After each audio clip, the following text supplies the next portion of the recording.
Good morning, peoples of planet peoples. So, We are Chad, do you here. like floors? Do you like what? Eh.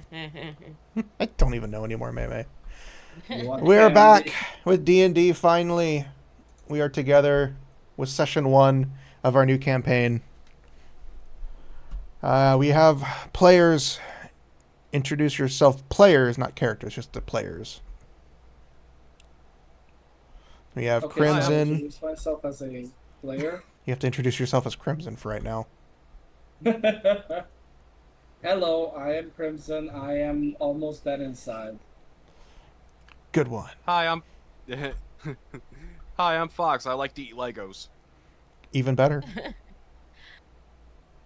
And I do not need introductions. I am the queen, the only queen on your life, the only queen you ever need and reverence and bow to. I'm joking. Hi, I'm Mary. How you doing, guys? And then you have me, Setsuna Fox, who will be taking over for the fourth person in the party because I wanted to balance out combat a little better than having 3 people. So I will be You just wanted playing. to join the fun. I will be playing as a 4th player. But before we get You're the into fourth that, player, baby. we will begin Here's the our castle's session. here. Already? Yeah. That was fast as hell. Well, Yeah. time to you interrupt guys get that ourselves. done real quick, and then we'll get started. Can't really start without Crimson because Yeah. I kinda need him. Yeah, no, that cat food came faster than the pizza places that are close to me delivering a fucking Oh my pizza. God, his mind. He put the intercom.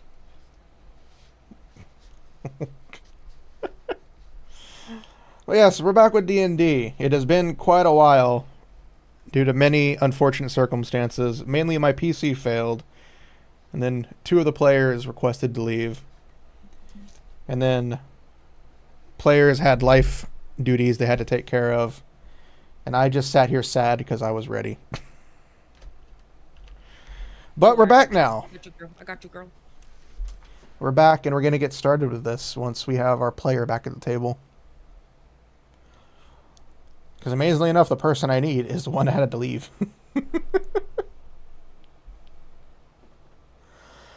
Oh.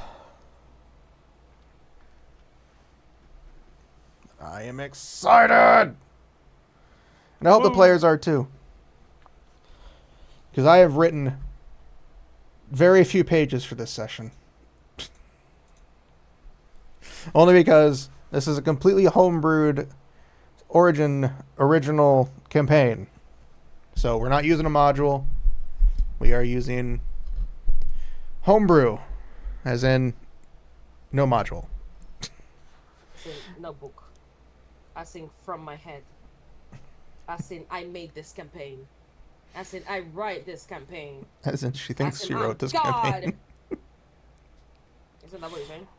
What? Huh? Who? Isn't that what you're saying? I don't know. Oh. But I also tried a new setup with D&D, trying to get the players in a more stationed area. I do want to get like an actual overlay for D&D. And I would love it to get all of our models on screen.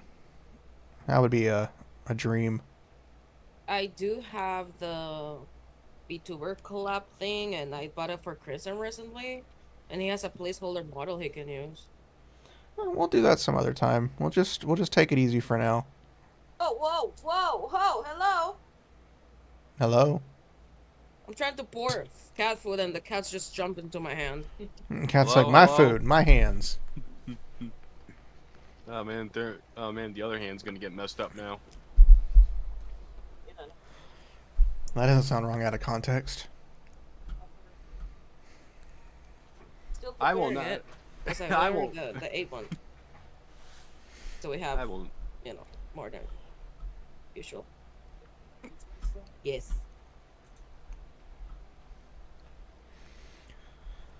Oh, man. Looking forward to this. Oh, I ordered the one with juice, so it's a little cheaper. Sorry about that. Fine, I'm just asking since last time we did that. Man, I want some pizza. There's for food in your breakfast. paw. There's food in your paw. Just move your paw. My God. What was that about Research Studio? The Setsuna wants to someday put all of us on stream, like the movie models. Oh, okay. Oh yeah, I am. Oh yeah, I'm getting. This setup is all falling over the thing. Oh yeah, I'm paying to get my PNG That's rigged. It's not gonna making look. it easy for me to pour food on the. Spotty, move from there. Move from there.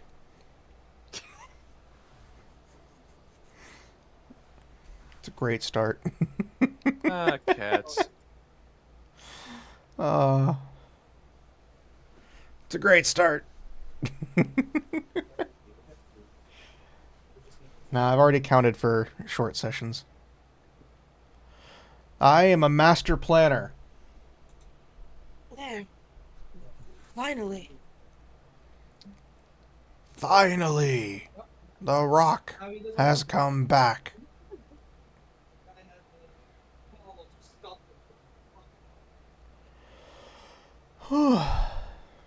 I'm tired, but I am wanting to D&D. All Gucci. I barely slept and I'm fucking ready. I woke Let's up in pain. go! Oh yeah, all the good stuff. Pain. Did you know pain is No weakness pain, leaving no the body? gain. It's what? Pain is weakness leaving the body. That's why when you're dying, you're in a lot of pain. No pain, no gain. Hustle, hustle. If you feel no pain, you're just dead inside. Aren't we all though? True.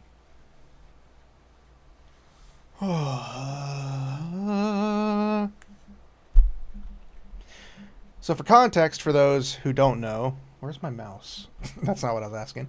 For context, everybody will be using D&D Beyond to roll their dice. I, for DM rolls, will be using physical dice. The players have graciously trusted me enough to roll physical dice. Yes. And I bought more dice because I didn't have enough dice in case I had to roll big numbers. And now I do. Well, I just spun the wheel of morality. I got moral number 5. Early to rise and early to bed makes a man healthy, but socially dead. Sounds about right. I fucking love Animaniacs. All right, are we all good? Yep, I'm good. I'm good. I'm back. good. I'm here. All right. So we start our story. We start our journey. We start Doing it. everything as a dream like any other. A field of flowers burning before you as ash falls from the sky. A stroll through the ocean as a stroll through the ocean as lifeless corpses float past. The soothing cries of the hopeless as you watch the planet slowly swallow them all. These are things you have dreamed of many times before your unnaturally long life. But this time is different. This time, you awake. You awake to the sound. Oh, are you guys in the one chat? The Fantasy Plus on Discord? Forgot to make sure about that part. I have it, but I only see the 2 people pointing towards the sky. Well, it says there's 3 people in the thing. I mean, I tried to open the link. Oh, I see what the problem is. For some reason, it copied your comment and it's not going into the room. Nope, I did it correctly, but it's still not going into any rooms. Should I be pressing anything? Just click on the link, really. I mean, that's what I did, and it Oh, just puts me in this page. are you're now experiencing Fantasy Plus? Yeah. Okay, that's the right one. I think it's whenever I play audio. Okay, I just wanted to make sure. To show people. Well, it'll probably say when I play it. But now, as I was saying, I'll just do it real quickly again, just because I feel like I butchered the entire thing. A dream like any other, a field of flowers burning before you as ash falls from the sky, a stroll through the ocean as lifeless corpses float past. The soothing cries of the hopeless as you watch the planet swallow them whole. These are things you have dreamed many times before in your naturally long life, but this time is different. You awake to the gentle sound of a locomotive approaching you. As it pulls into the station, you've seen trains before. This is no different. But this time is different. Not because you're in a city, unlike most, but because this train is massive. Other trains that you have seen pale in comparison, as this is the Grand Continental Railroad, the train that travels from this continent to the next. It is here you have awoken. Introduce yourself. Bones J. Rattleton. Wait, I'm outside the train? You're outside in the station. You were sitting on a bench. How would I be sitting on a bench? Okay. Okay, how do I do this again? Do I just describe myself, or... You describe yourself and describe what you're doing as you wake up. Okay.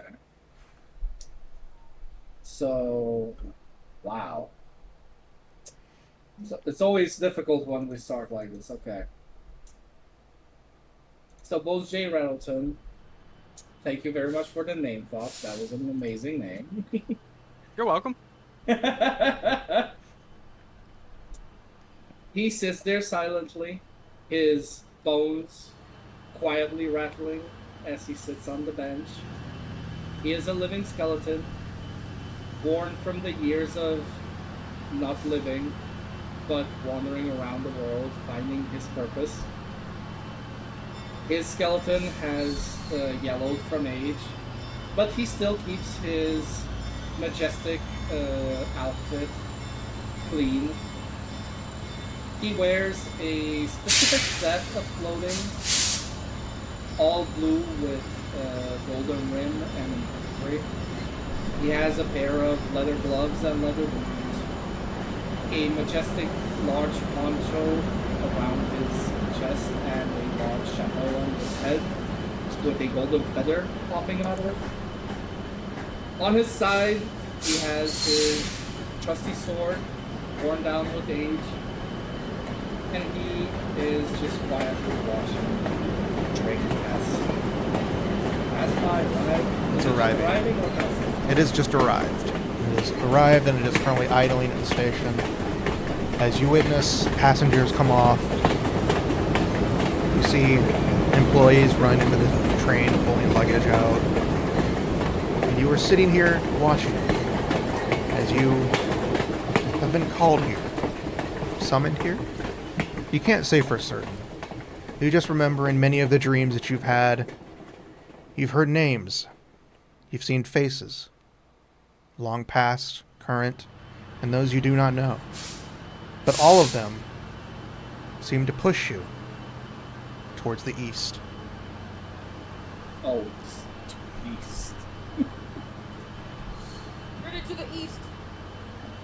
I don't know, when you said pushing you towards the east, it just gave me Diablo 2 PTSD. Always to the east.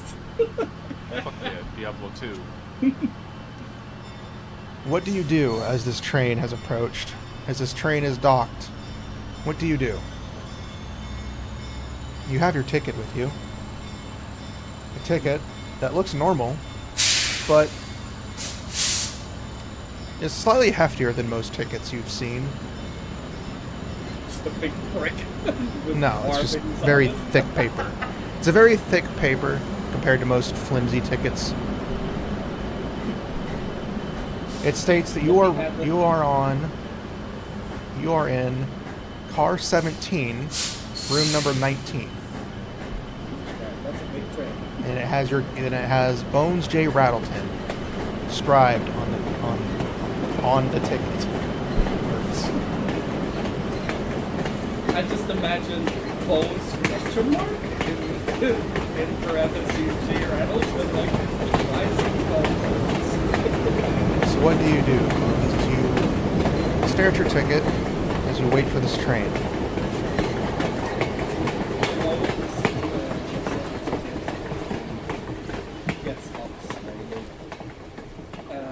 His spell activating the alter self, casting his body into a gentle fog as the skeletal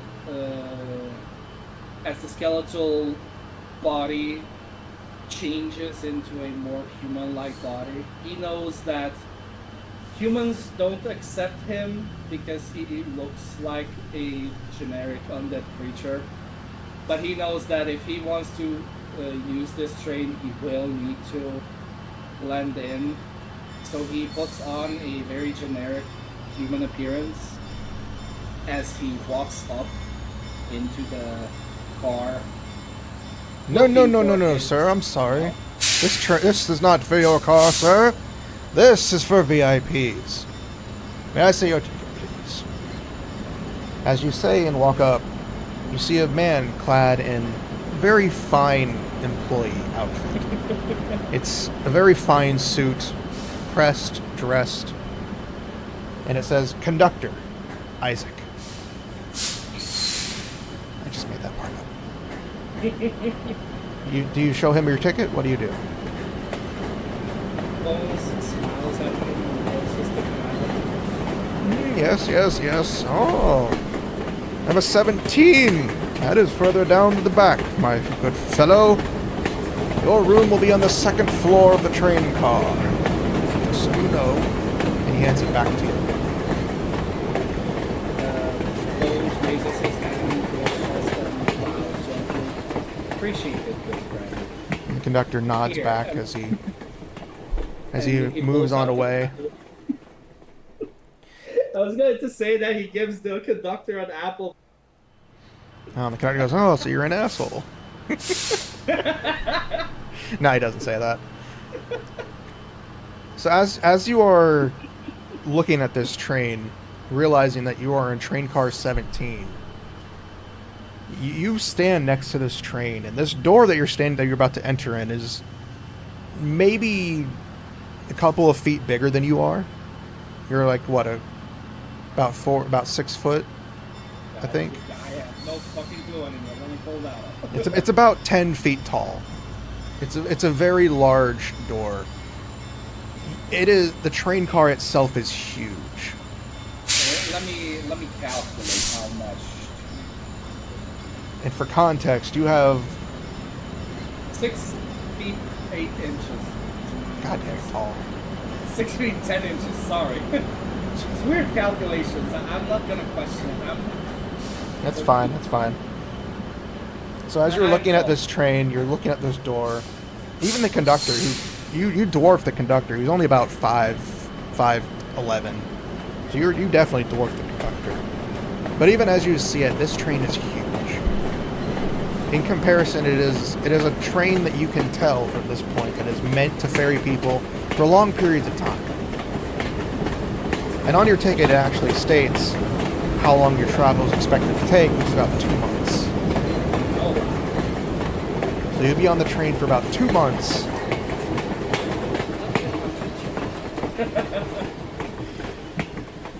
And then as you can see, there are a total of 20 train cars, not counting the engine. So you have 20 train cars. You were about to enter train car number 3. So you're going to have to head to the back area. What was that? That's a lot. Someone just said to find generic. Just Google skeleton. He's just a basic human skeleton. With a poncho and glowing eyes and a belt strap. Yeah. But also think of Skull Servant from Yu-Gi-Oh! As generic as you Skull get. Servant is not that generic. But let's get back into it. So as you are standing here, admiring, looking at the train, do you head to your train car? What do you do? What do you do in this moment, Bones? Bones looks around, thinks to himself, this place is unnecessarily huge. This is gonna be a long trip. And just he walks towards his car, pouting that the entrance is all the way in the front and the seat is all the way in the back. And as you are walking towards this way, you finally reach your train car. It looks the same as the others. In all intents and purposes, every train car is on the outside the same. But as you can tell, when the people were leaving, the people from that train car looked very fancy. And as you can see, the people leaving this one, they look more common. Like you would see at a bar, farmhands. Normal people that you would see every day. Not the people you would see who are in office, those kinds of fancy characters. And as you were waiting, you were told to wait, because they have to clear out the things first. So it'll be a few minutes. They seem to be moving very quickly. You see people going in and out, carrying products and other things in and out of the carriage very quickly. And as you're waiting there, another man steps by, clad in what you can only describe as armor, wielding some sort of dingy hammer. Fred, why don't you go ahead and introduce yourself? Boy, this is the first time I'm ever doing something like this. Oh boy. You're fine. Oh god. Take your time. This Introduce was myself my how? second time, so- Basically, you want to give a description of your character, like what you are currently wearing, the vibe of your character, and then what you're doing in this moment as you walk up to this other man's waiting to go into the train. Fred is an average height man, around 6'2", long, braided dark green hair, wearing a suit. Scale mail. It can be whatever armor you want, by the way. I just put it there. So Generic armor, just a shoddy letter S scribbled for scale mail. A shield hanging off his dingy hammer, and just walking there with a blank expression, like how that he doesn't fit, and is amazed about how big the fancy folk are with these moving machines. and much like most people in this continent, you've seen train cars. They're not super common in this region where you are, but they're decent enough that you've seen them. They're amazing marvels of machinery. And this one just dwarfs them for how elegant it looks, how large it looks. The fact that it's powered by magic, as you can clearly see, the train car doesn't fully fly on rails. It doesn't have that feel to it, but it looks. It's just a marvel of engineering to you. Someone who, most likely, is a crafter or has tinkered. So the two of you are standing here, both waiting. What did the two of you do? Do you introduce yourselves? Do you ignore each other?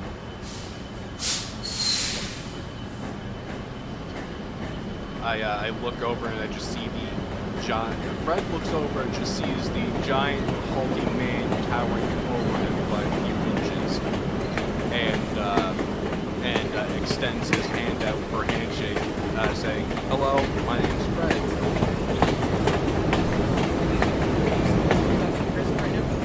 Yeah, he's talking to Crimson.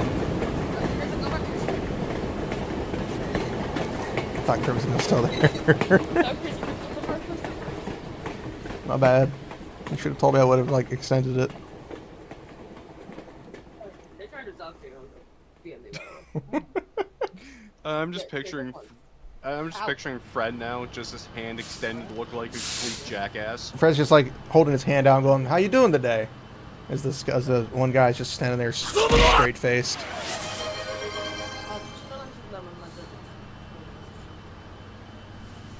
Yeah, I turned down the train audio a little bit. That's my bad. I'd probably turn up the players a little bit as well in Discord. Sorry. Had to pick up food. You're All fine. right, so what happens? Fred has just introduced himself, saying, "Hello, my name is Fred. What do you guys do? What do you do in this situation?"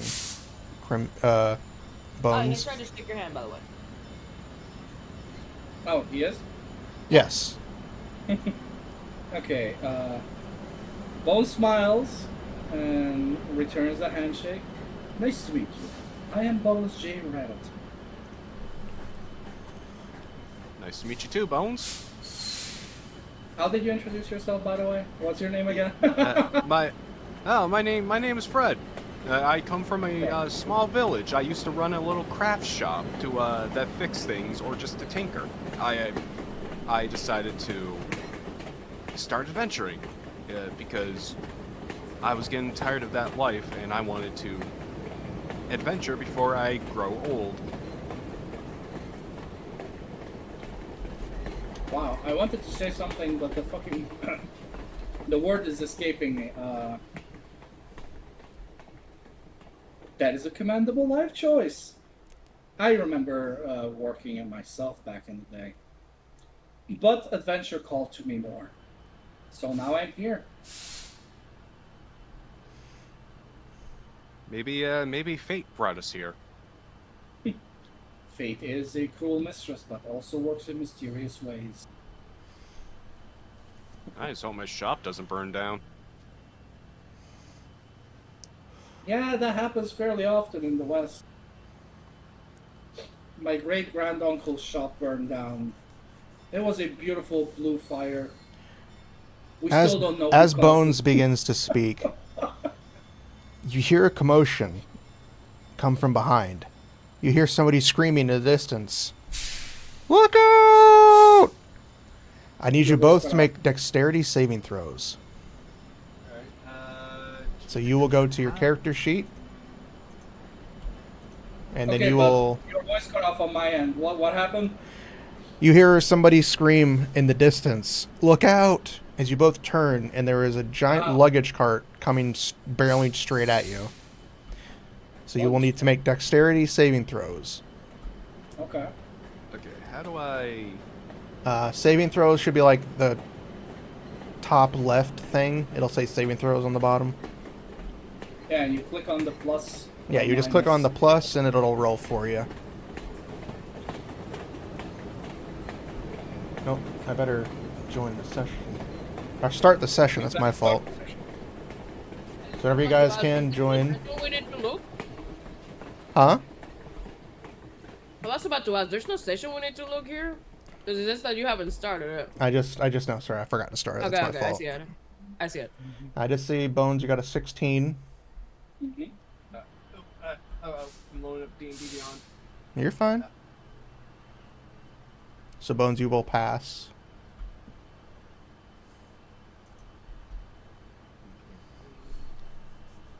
Just majestically stepping out of the way.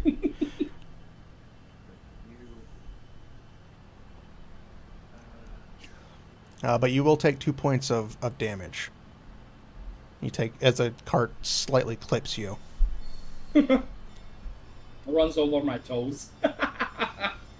Part of your toe chips off. Okay, Pull. I'm completely stupid. I don't see the plus anywhere. You looking for the dice? Oh, the dice icon. Oh, I'm stupid. No. Well, no, it's underneath your primary stats, strength, dexterity, and all that. There's saving throws right underneath it. Save it. Yeah. Oh my god. Yeah, you would just click on the plus for dexterity, and that'll be it'll roll for you. If you have a plus. Well, it'll still Even say if you plus have even if you have minus. 0. Well, if you have -1. Hey, don't talk about my strength that way. How are you a monk? Monk use dexterity and wisdom. You fuck. Alright, clicked on dexterity. Dexterity saving for a +1. Why isn't it working? Did you click it?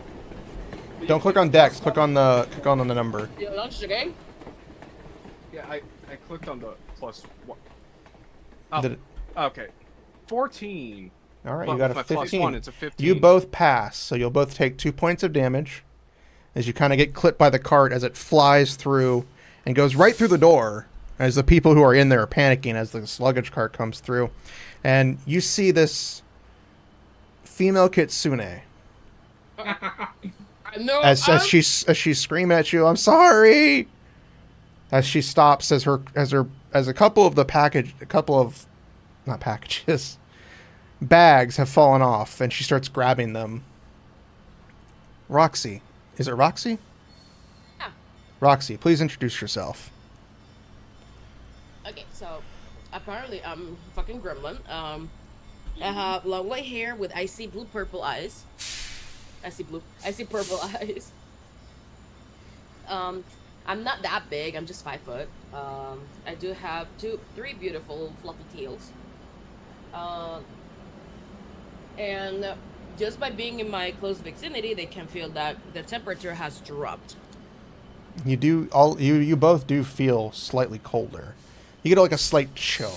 It's nothing to like worry about, but you do feel like you're like, Winter's coming. My mother-in-law must be talking about me again. So what do you guys do now that you have this strange kitsune almost run you down with a baggage cart? Bones offers his hand if you need assistance. Fred just runs off to grab the cart to roll it back over. The cart actually went in the train, so it's the people inside are dealing with it. It's just a couple of bags on the outside. Fred, The cart is dealing with the people. You hear explosions going off on the inside, and I'm just kidding. Oh, Jesus. Fred also helps pick up the bags that fell off. What was in that cart? As you say this, you look back and you actually see there's a slight incline where she was coming from, so she must have like slipped or let loose of it. Towards us, not towards her, right? The incline is towards us, not towards the other way. towards you guys. It inclines towards the train for some reason. I don't know why they built it that way. That is one steep incline. That's a very dumb design. So what do the three of you do as you are helping this strange person pick up her Who's bags? the third person who's helping?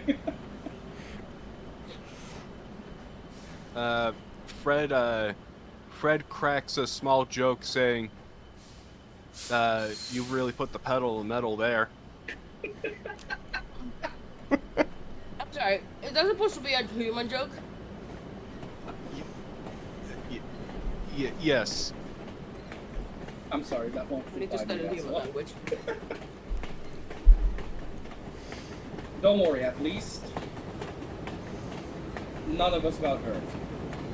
Bones Yeah, I'm so just sorry looks about at the that. I don't know where others. the steep climb came from. It just happened. Bones just shrugs. Don't worry about it. I'm used to it. Fred's just looking back to the open train door and it just says, I wonder if anyone else got hit. You hear somebody inside go, "No, Jonathan! Well, Oh, no. Well, The plates!" Well, That's all you hear. You don't hear any somebody's getting shattering. fired. hey, at least the wines didn't break. Wines shatter. Oh God, the booze! No, it doesn't happen. Don't tell them it was me, please. As you are helping this person who hasn't introduced themselves yet, you hear the conductor. Unless the character wants to introduce themselves to the actual party. Oh, thanks for helping me out with the bags. I'm Ratsu, by the way. I'm Fred. Nice to meet you. I'm traveling around just to learn more about magic. because I'm a little obsessed with any forms of magic, basically. That explains the explosions in the bag. There were no Sort of gotta do not explosions. plant any explosions. There were no Magic hand? explosions. Come on, it's just funny.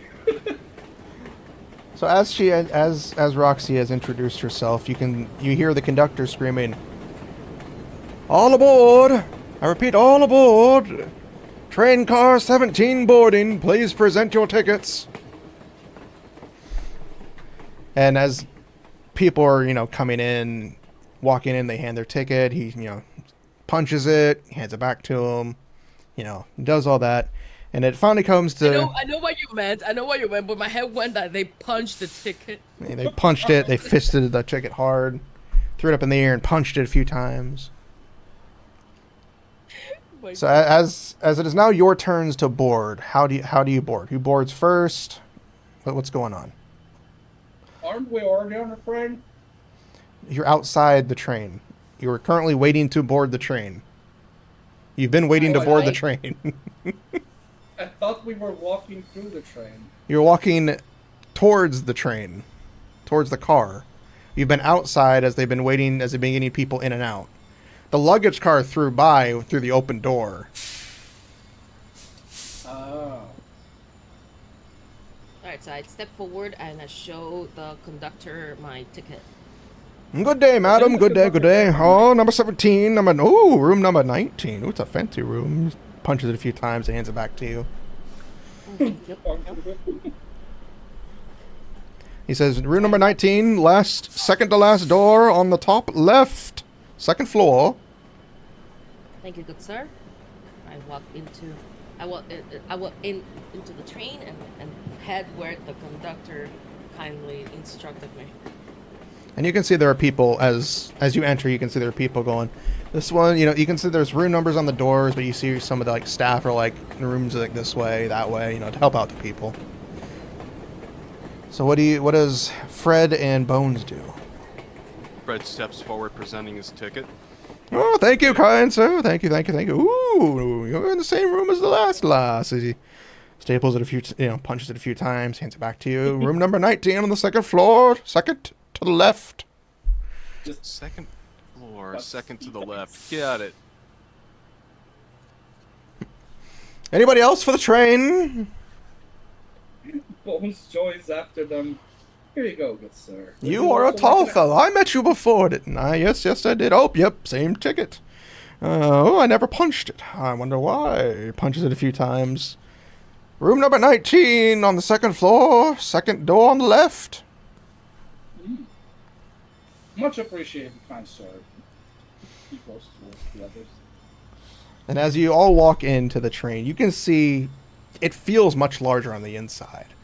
It is decorated with fine things. This is basic stuff to most people, but this is finery. It's chairs all along the place, lamps and lanterns, fancy decorations, bookshelves lining the walls, chairs all over the place, a giant table with foods and snacks and drinks all on top of it. And then each door has a crate next to it. Not a crate, but a container that stands on the side with a number on it. And you're assuming that it's for something. As you see people putting things in it and then locking it and then walking into their room. The three of you approach and go up to the second floor. I'm guessing you haven't mentioned where you're going, so you're all three going to the same area without realizing it. As you approach your room, I'm guessing by now you would all address that you're going to the same place. I mean, we are following each other, so... following the instructions, which ends up with us going in the same direction, so... So what do you do as you walk towards your room door? I just grab my bags, tightly making sure they don't drop again. As I walk Bones into the is assigned room. helping Roxy right now. Since they were helping her pick up stuff, they are helping her carry the stuff. And you get to room number 19, and it's a fairly good-looking door. Like, it's...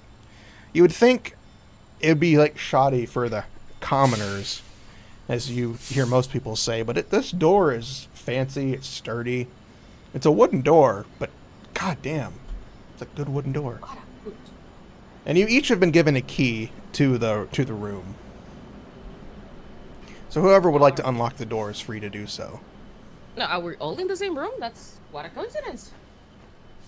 This is pretty interesting. Does anyone have a free hand to open the door? I'm trying to... Yeah, allow me. Fred, Fred reaches over Roxy and just slides the door open. And as you walk into this room, you are greeted with the sight of a very open floor plan. It's got 4 little cubicles on each corner of the room, a fireplace, and a window in the back. It's got a very large table in the center with like 4 chairs. It's got a bookshelf on each side, a crate, some lanterns, and a barrel that says fresh water. This place Fresh is water. this place is bigger than my home back in the village. What? Why do we need such a big resting area for the brain? Who designed this? I would like to speak with them. I do not know, but I am very impressed by the work in this place. So many wasted materials in this place. But also, this does fit multiple people, so it does make sense on why there is multiple cubicles in a large area. It's still a waste of space. They could have put so many things here. And as you are looking through, you see that one of these 4 cubicles is closed and locked. The door is closed to it and it is locked, but the other 3 are open. Currently, you can only see a bed in each one, but they're decent-sized rooms. What do you guys do? You are free to do whatever you want in this moment. The room on the top, on the left side of you guys, is currently locked, but the other 3 are remained open. I have it on the map, so if you guys want to check it out. Well, since we are helping Roxy, I would recommend us our stuff away first, so we have our hands free afterwards. Just a suggestion.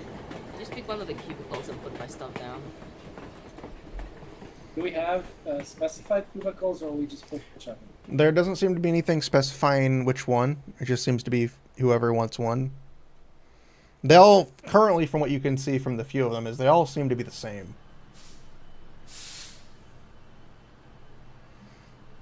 So you guys are free to move your characters on D&D Beyond in the maps. Okay, so Maps. I pick. I have it. It's in the campaign tab on D&D Beyond. Got it pinned in the... I'm gonna pick this one. I'm gonna pick this one and I'll put my stuff down here. Oh, I'm fucking stupid. I am stupid. Oh my god. What's wrong? I just learned something new about D&D Beyond. I thought I was just on that fucking stat page the entire time. Don't worry, you'll learn slowly. As you walk in this room, Roxy and Bones, and I'm assuming Fred, Yeah. you see that there is the door as you enter. There is a stall that is basically a small shower room / bathroom. It's got a door to it that you can keep yourself cleaned and so forth. It's got a dresser right next on the other side of a wall that you can put your clothes in. It's got a very decently sized bed for like 2 people to sleep in at once.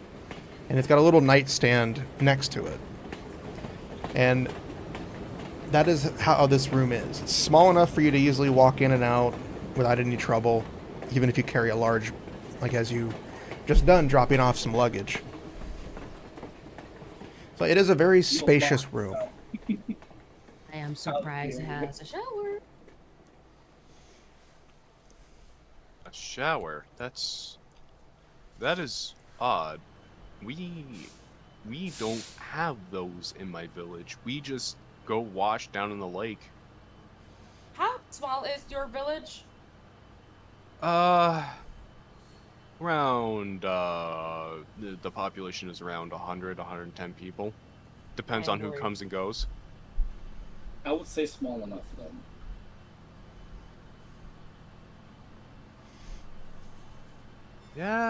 Yeah, it is pretty small, especially with the giant boar problems.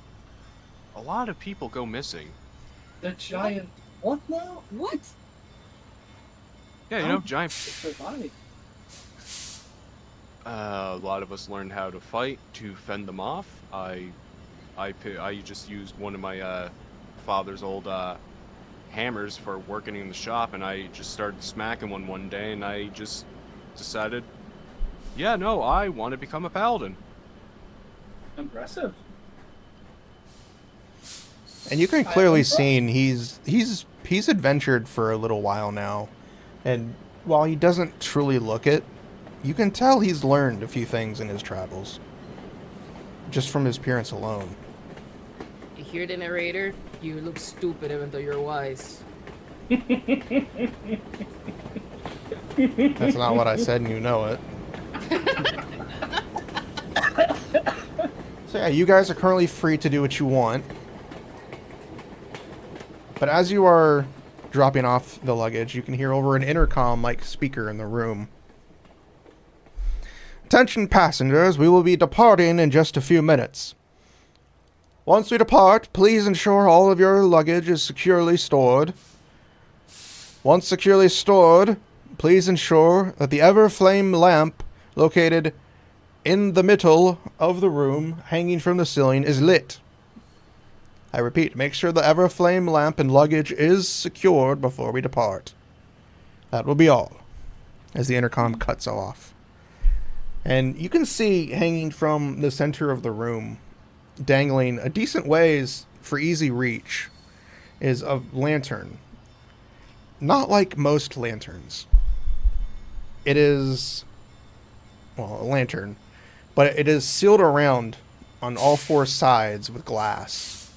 It's got a large circular flat area that spans out from the bottom of it, and it's got like a small base underneath that. You all know what this does. The Everflame lamp is used to keep out creatures, monsters. You, thankfully, have never really encountered these creatures, but you know of them, the stories. They're rare. But when they happen, most people don't seem to ever make it past the first few hours. But you know how to work these lanterns throughout your years. All you gotta do is just pump some magic into it, snap of your finger to light it, and it automatically lights as a purple-violet flame. What do you guys do? Bones just scratches his chin, looking at the lamp. I heard stories of these kinds of situations. We need to follow these rules, or else we're all gonna die. Oh man, I don't want to die already. I just started adventuring. I just started adventuring 50 years ago. Too early.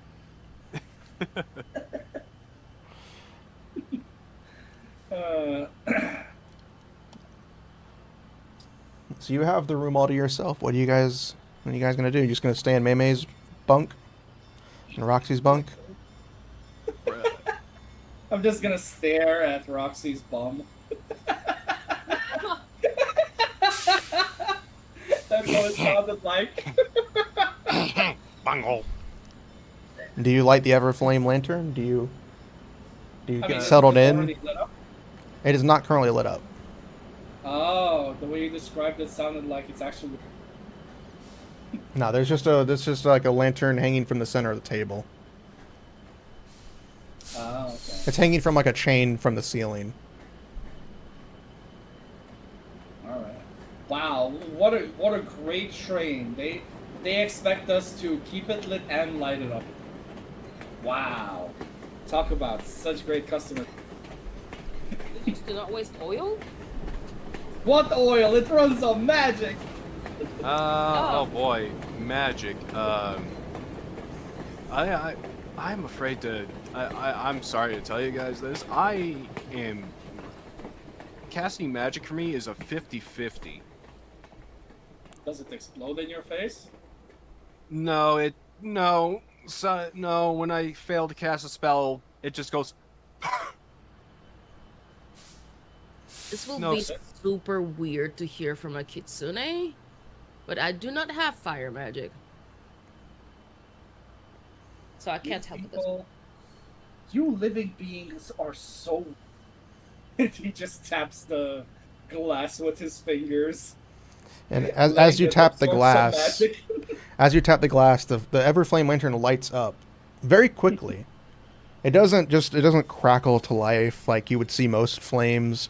It just, as you tap it and you spark the magic into it, it immediately alights with a violent violet flame, and you close it very quickly, and the entire room just seems to warm up.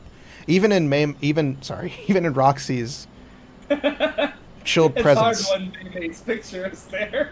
Even in Roxy's chilled presence, as you've been since you've met this woman, it warms up. Even so. And you can see that it flickers as it just casually swings there as the train... You can start to feel the train moving. As you hear over the intercom once more. Attention passengers. We are now leaving the station.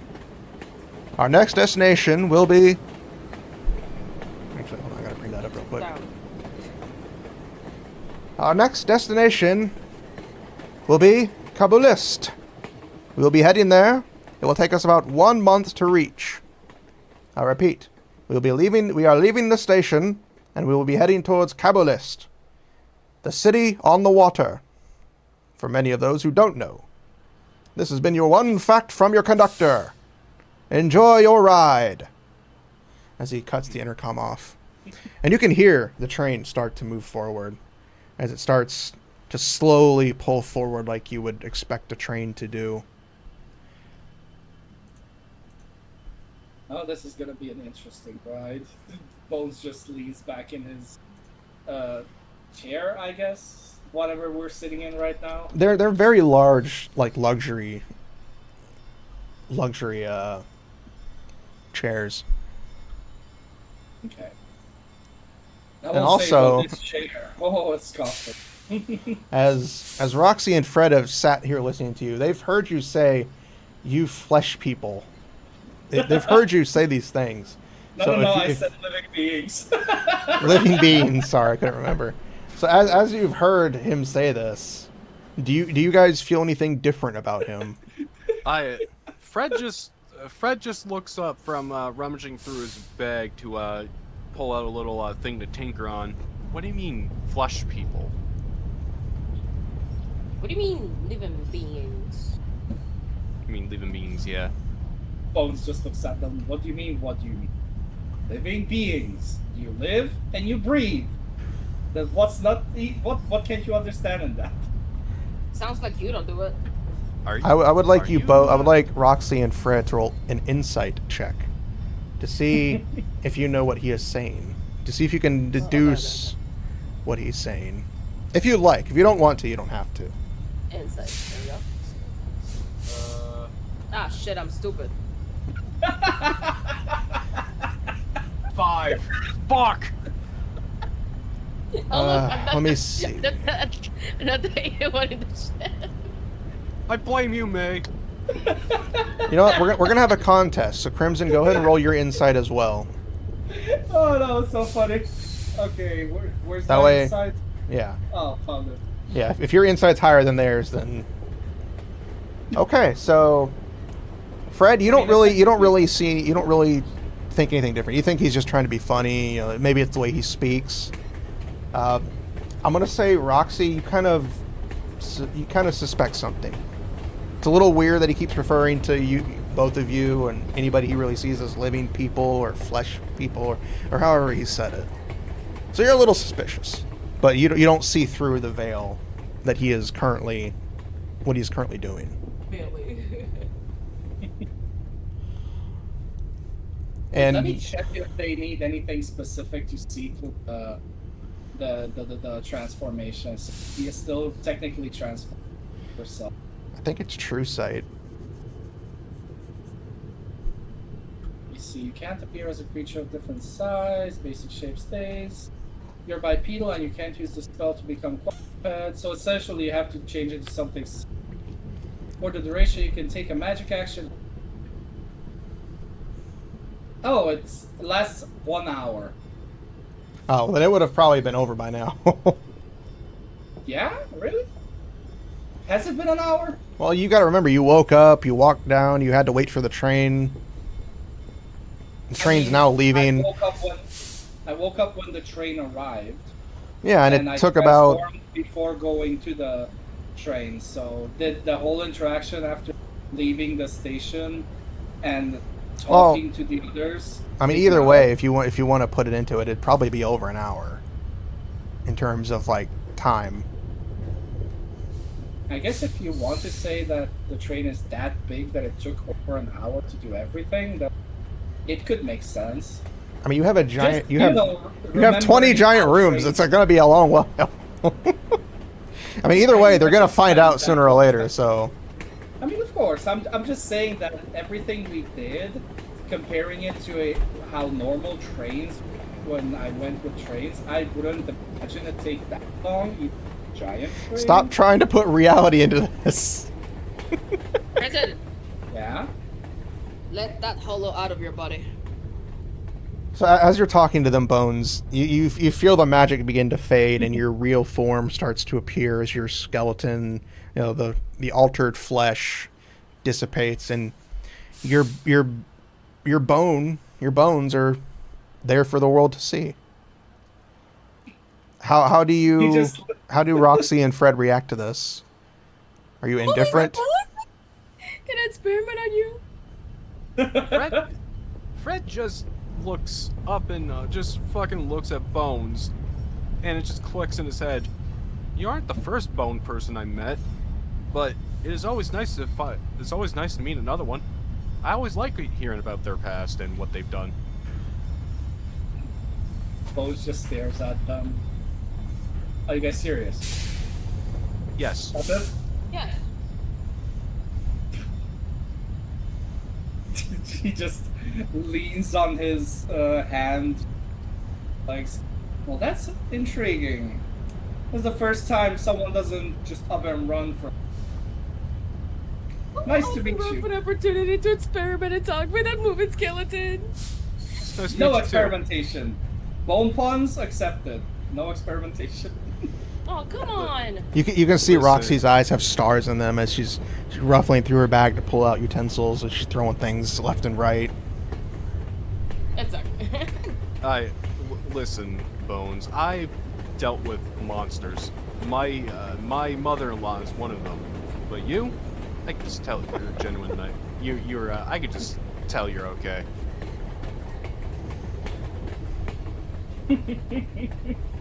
Yeah, Fred hates his mother-in-law. I'm just trying to think of the word in English, but my English is failing me. This conversation warms my heart if I had. And as you stare at Bones, you can see like the faint image of like an imaginary heart. It's not like a tangible there, but you can see it. It's like fainted shadows and visibility, but nothing's really there. It's just a crayon drawing.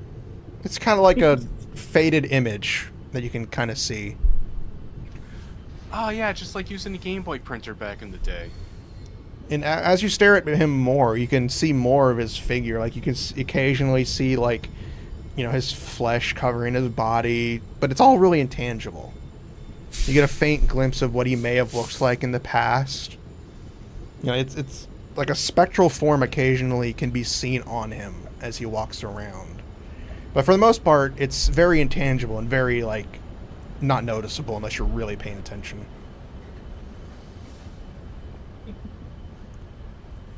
Hey, Bones. Yes, lady.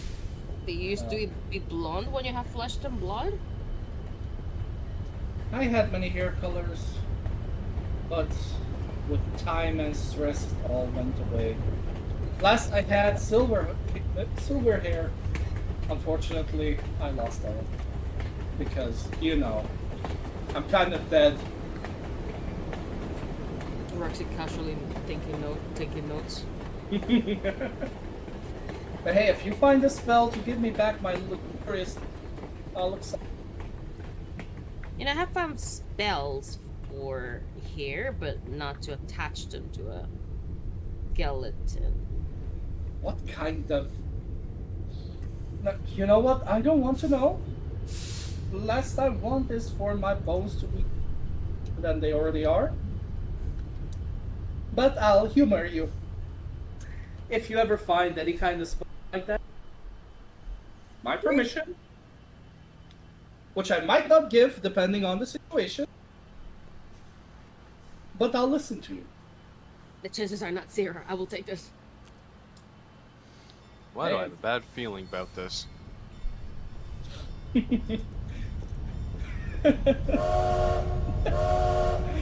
I want to add as many bone... You could have.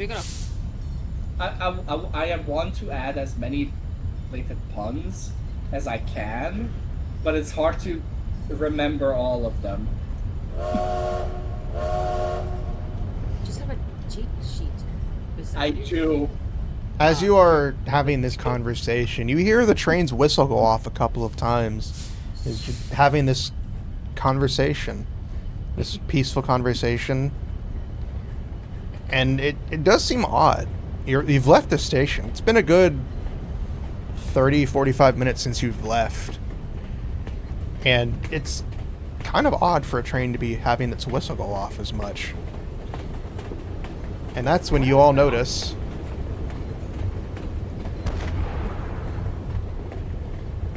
the train begins to shake violently and jolt from side to side slowly. You can't really... You hear what sounds like an explosion, but you're not close enough to really know if that was what it was. What do you guys do in this moment? Bones grumbles. Who didn't follow the rules? We just started. Wait, what's going on? Why is the train shaking like this? I throw a perception check. Yes, you may. Do we have Yeah. those? 8. Fuck me. With an 8, you do notice some things. You notice that, of course, it's not no train's supposed to do this. You notice that if something was really wrong, why was, let me rephrase this so Crimson can stop laughing. And Mei. So with an 8, you don't notice a lot, but you perceive that something definitely has gone wrong. Then I would like to go outside to check then. As you approach the door, you hear noises. You hear the shuffling of feet. First, it's silent as the feet grow heavier and heavier. Do you approach the door? If I approach the door. As you approach the door, you feel an ominous feeling. I need you to make a dexterity saving throw. Alright, dexterity. Yeah. 17. 17. That, let me check. Everything's coming up Millhouse. That passes. Alright. Nice. So as you do this, as you're about to open the door, you get that feeling, that gut feeling. You felt this feeling before in your stories of wild boars. You felt this feeling. You are about to die. And in that instinct, you jump back 5 feet from the door So 1 square. Oh, 1 square. Okay. Yeah. You jump back from the door as it bursts open. And a very Guys, large creature appears before you. Guys, we got trouble, and it ain't room service. I need you all to roll for initiative. Alright. Initiative. 19. I got a 9. 80. Nice. Let me roll for Elizabeth real quick. There are reasons why it's happening this way.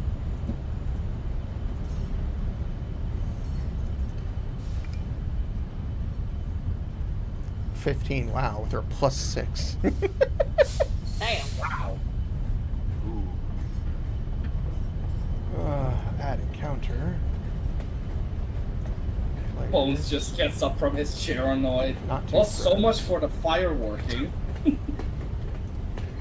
Second Fred Spider-Man pointing meme. Why is this not working? Children, why? Why around my foot?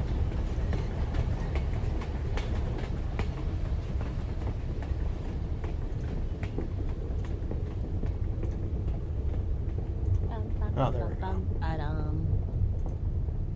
I was wondering why it wasn't working.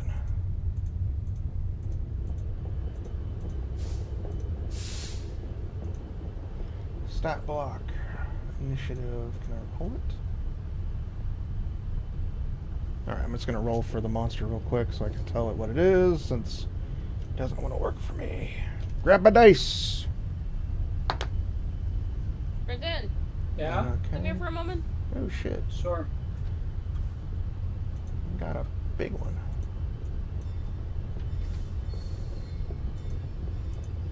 Alright.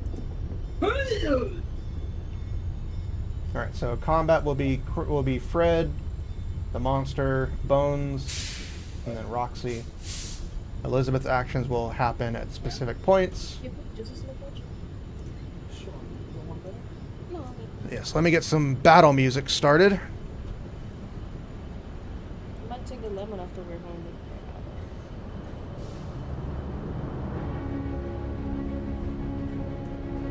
So, alright. Combat starts with Fred. You are the first person to act in combat now.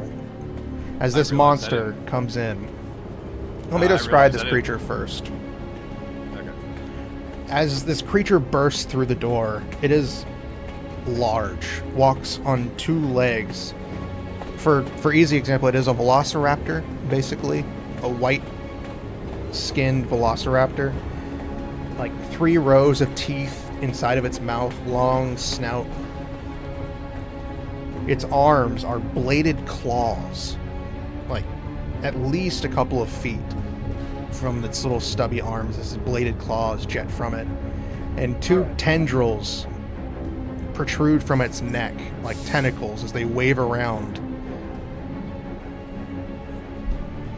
Okay, And who summoned the hentai monster? I did. As you're standing here in this quick moment, you see that there is a trail of mist protruding behind this monster, slowly creeping into the room. You all know of this. These creatures are something out of a dream. Something from a nightmare. The abominations that you have heard of. Creatures that walk the mist. As a nightmare now stands before you, Fred, you may proceed with your action. I don't have a weapon equipped. Go ahead and equip it. You just gotta Okay, click on it. Yeah, I'm equipping my longsword. And I am going to attack.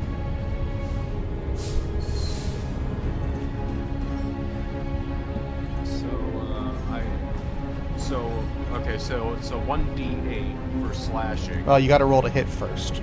So you would roll to Okay. hit slash the hit Alright. one. 9. Ah, crap. 9, it misses. So your attack will miss. Do you have anything else you can do? Because I think you can probably... probably have. Let me look at it to help you out, since I know this is your first combat. So you have. First combat nightmare. That's if you do magic. It's magic actions. You do have some spells you can probably use if you'd like to use them now. You can always save them. You can use it as a bonus action. Yeah, I can. All right. Yeah, ensnaring strike is. That seems. You can only use it when you hit a creature. Never mind. Okay. I don't have anything that can damage. Oh, sacred flame. That's a cantrip. I think that would be your action. Damn. Yeah, it says one action, so you can. So in your bonus actions, you have 2 weapon fighting. You take the attack action of your turn. Attack with a light weapon. You can take in. You make 1 extra attack as a bonus action later on in the same turn. That extra attack must be made with a different light. Okay, so you only have the 1 weapon equipped, so you can't use that. You can use one of your spells, and that's really about all you can do. I know you can probably Divine Favor. Until the spell ends, your attacks with weapons deal 1 extra d4. You can cast Divine Favor on your weapon if you like, or you can just hold your spells for now. Because again, it's just turn 1, so you don't have to use everything now.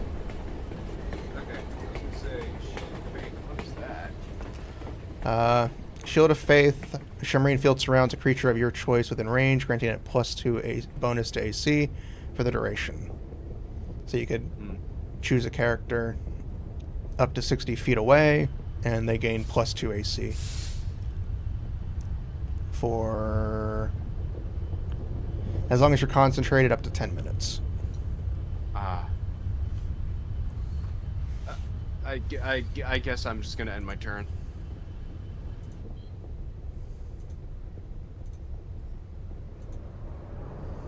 Okay, you will end your turn. It is the Nightmare's turn.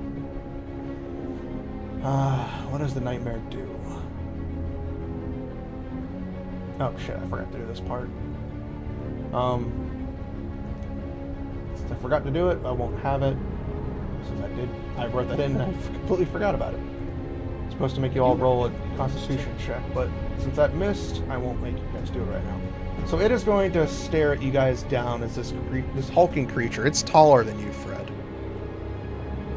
As it stares you down, it's going to make one of its tendrils will start flailing and slowly point, and it is going to target. Let me roll a d4 to see who it's going to target. Evens will be Roxy, odds will be Bones. Even, so it is going to target Roxy. Of course it goes for the Roxy. Oh, come on. So it doesn't roll anything. Does an 8 hit? No. Okay. Its tendril forms and it pulses as it shoots out a quick needle that soars past you and dissipates. And that'll be all for its turn. So next, Bones, you're up. Okay, so I have a question real quick. Go ahead. If I have an action that is also a bonus action, does that mean I use it twice? I get to use it twice? Let me look at your character sheet real quick. Because, oh no, okay, never mind, I read it wrong. You're cutting out. Really? D&D Beyond don't want to load.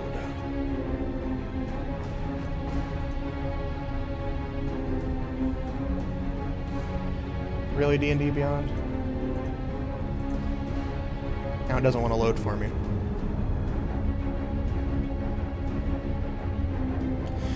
So I think it means you can either... Oh, did Crimson get disconnected? I think he's trying to restart this one. Oh. Why is it not Did fucking you hear me here? better now? Yeah. Yeah, you just cut out for a second, that's all. Okay, so what I was saying is that I read it wrong. It shows up only in bonus actually, so never mind that. Okay, well, let me see here.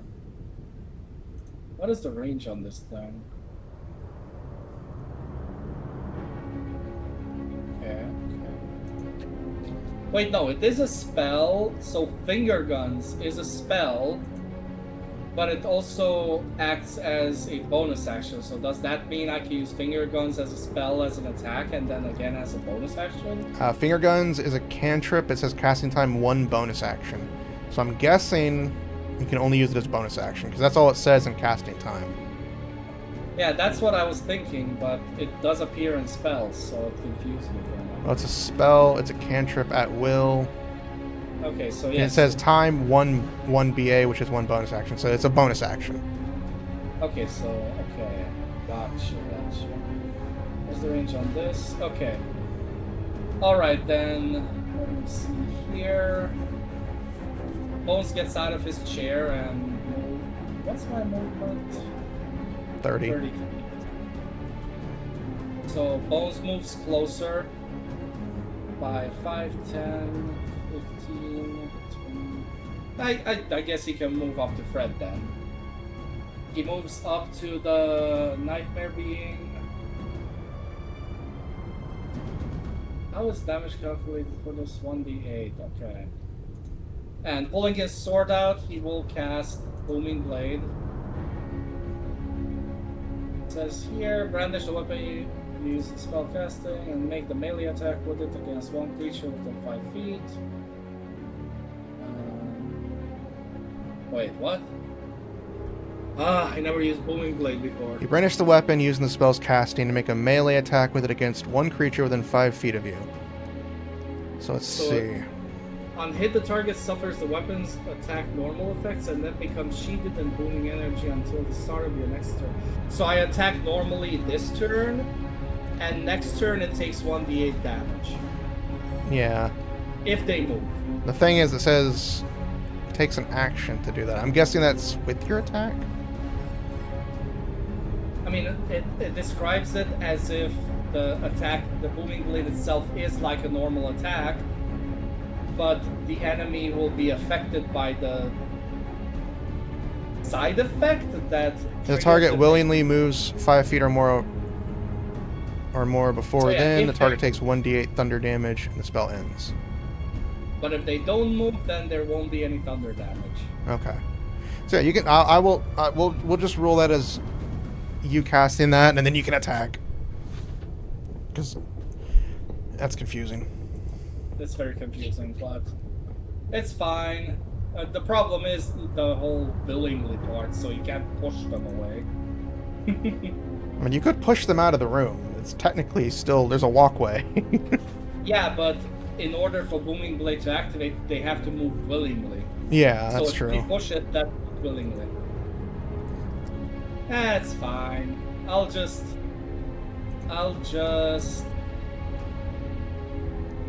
attack normally. How do Okay. I attack again? You roll your hit DC if you're using a weapon.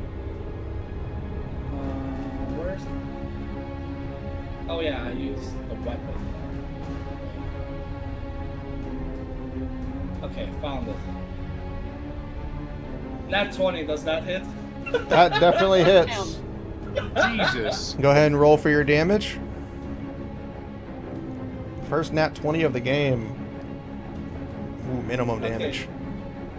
I mean, not that minimum. 4. No, but you do deal 4 damage, so it takes 4 points of damage. Wait, isn't it a crit? Yeah, Wait, it said crit on it. It's already done the damage for it. It Wait, how rolled does- 1d6, so you got a 1 for your first one. The crit was 2, and then your It- plus 1. oh, okay, so the second dice came from the crit, so it's Yeah. rolled 2 dice instead of 1. Yeah, crit damage is double, Okay, so got we it. just roll a second dice. Okay, I thought that it actually doubles the damage, not doubles the dice that you throw.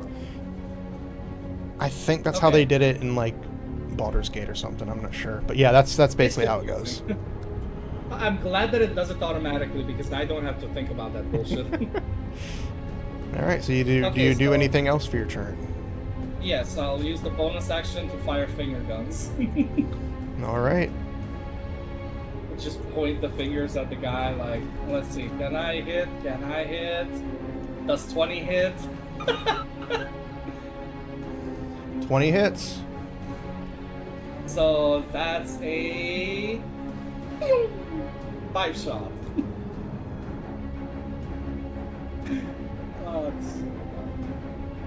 I think you would technically roll at disadvantage because you're using a ranged attack at melee distance, but because you've already done it, I Does will it? allow it. Yeah, because I know when you used range attacks and spells, I think you go at disadvantage. I think. I'll read up on that to make sure, but we'll go let it go for right now. I mean, we can do the disadvantage. How does that work?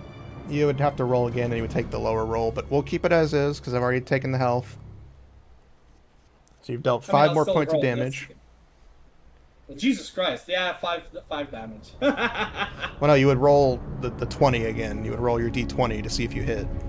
Oh. Yeah, advantage and disadvantages, you would roll 2 d20s. It still will hit. So, alright, that is your turn. Nothing happens for Elizabeth's turn, because you don't even know she's there. You just know that there's another door that's locked. Roxy, you are up. I've been looking at my sheet and I don't know what do I have stuff with. So I just use that spells or something? You technically just cast spells. You don't really need a weapon, because you're a sorcerer. No. So,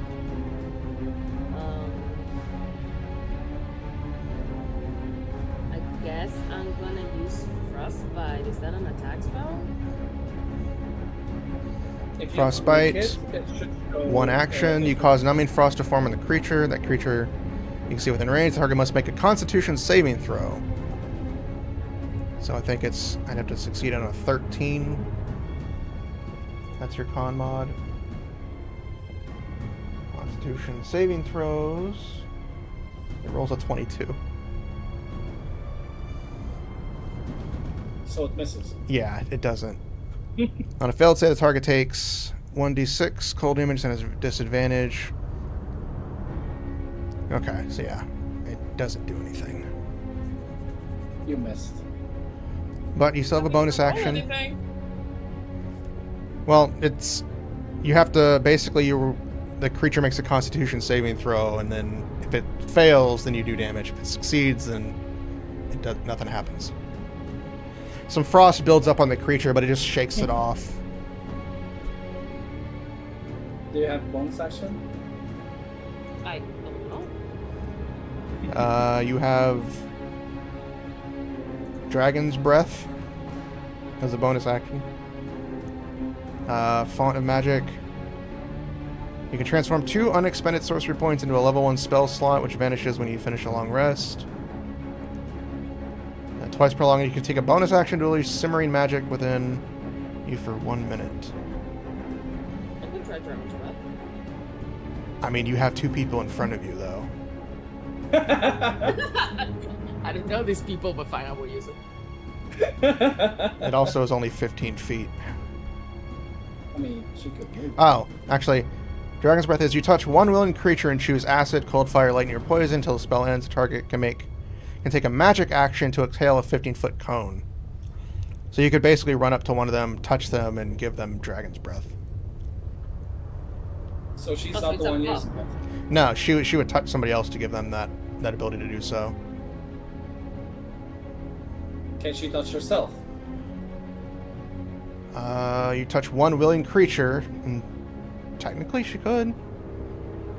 So Doesn't you could just specify it touch can't be the character. That's if This you want to spell get is so close weird. to it. Well, it's one of those spells that allow you to touch somebody. To like give them bonuses. So Dragon Breath is a buff. Yes.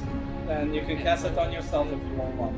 3, 4, 5. I think I can do that much, right? Yeah, you got How 30 much is feet. it? Yeah, that's... Oh, wait, no, then no. It's 5 squares per movement. No. 1, 2, 3, 4. 1, it'd be 5, 30 10, feet, 15, what, 20. It'd be 6 25 feet if you move to touch bones. Alright. So you have 5 more So- movement if you want to use it. Okay, so I'm gonna use Dragon Breath first on bones. Alright. I'm gonna touch his bonies. Touch his bony bodies. You're What tickling I'll my do is funny cast- bone. What I do to cast it? Well, let's see. I Dragon's mean, Breath. are you sure you want to cast it on me? Fred doesn't have a way of attacking. It says you touch the creature, so you basically you would touch Bones or Fred, whoever you want to touch. And you would choose whichever fire breath of acid, cold, fire, lightning, or poison. And then whenever they use it on their turn, they would roll to deal that damage. You got poison breath. Poison bread. Alright, I'm gonna fart on it. It actually makes sense. I hate that it makes sense. Alright, so Fred has been bestowed Dragon Breath, Fart. poison. So when his turn, he can make a magic action to do that. And it goes back to you, Fred, so it is now your turn again. Alright, magic action. What do I roll? The creature has to make a dexterity saving throw. Let me see. I just imagine Roxy feeding Fred some beans so he can use the It's acid got to make part. a dexterity saving throw, so... It rolls a 5. It uses Mei's dexterity. It's a 13, so it fails. So, Also, still uses Mei's stats. yeah, it uses Mei's dexterity check, I'm guessing. Oh. 'Cause it has a dexterity check on Mei's thing, so I'm assuming it does. I guess Mei, you will roll the damage because it's your spell, so you make So sure you tick it off on your spell slot. I poke Dragon Breath. Yeah, roll for Dragon Breath. 13. Wow. 13 poison damage. Nice. Let's hope it's not immune to it. It's 13 poison damage because it failed its save, so 3d6. So that is your action for the turn, but you still have your bonus action, Fox. Bonus action.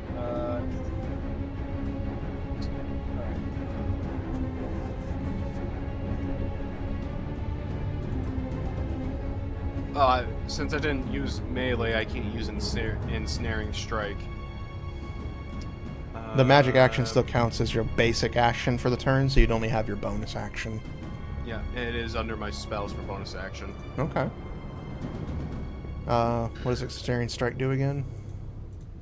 It ensnares. Let me see if I can check it. Don't worry, Setsuna. We'll get used to all this. With a weapon. Yeah, I know.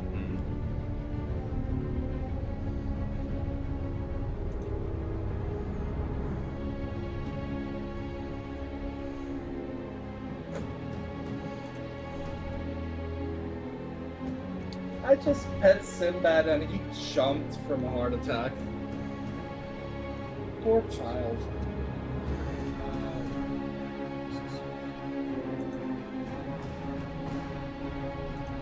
Alright, I guess I'll use Shield of Faith. And what does that do? Ah, the +2 AC. Who are you choosing? I will use it on Bones. All right. So go ahead and make sure you tick that spell slot, so you make sure you use it. And Spell slots. So I glow now? you were a shimmering field surrounds a creature, so you now have a shimmering, glowing, radiant field, as your AC goes up by 2 for the duration of up to 10 minutes, or until he loses concentration. Okay, there we go. Checked off. Alright. All right, I end my turn. All right, your turn is over. It is now Big Baddie's turn. He's not very threatening. But he is going to stand you down and roar, like kind of gurgle, as he pulls out his 2 claws. And he's going to attack the person right in front of him. And he gets 2 melee attacks on his claws, so... The first one is 12. I'm assuming that doesn't hit. My AC is 14 with the radiant bones I have now, so yeah, it doesn't hit. Okay. He's going to make one more Yes. attack. Does a 25 hit? Oh. Wow. Yes. Okay, and 1d8, so let me roll the d8. Just Actually, watch it's 8 crit. now. It's a crit. It actually is a natural 20. So it's going to be 2d8. Not much damage there. So 6 plus 3 That was close, that's not. deals 9 points of damage, slashing damage, to you, Bones. Ugh. That rattled me to the bone. And that will be its turn. And Bones, you are up next. Bones just wipes his face like, ugh, how dare you hurt my bones, my fabulous face. You can see some of the bones on Bones are starting to chip after he received this massive claw attack. You see this ugly damage? This is your fault. How dare you? It just growls at you. It just lets out this sickening howl. Well, fuck you too. He flips him off. Let's see. That's just.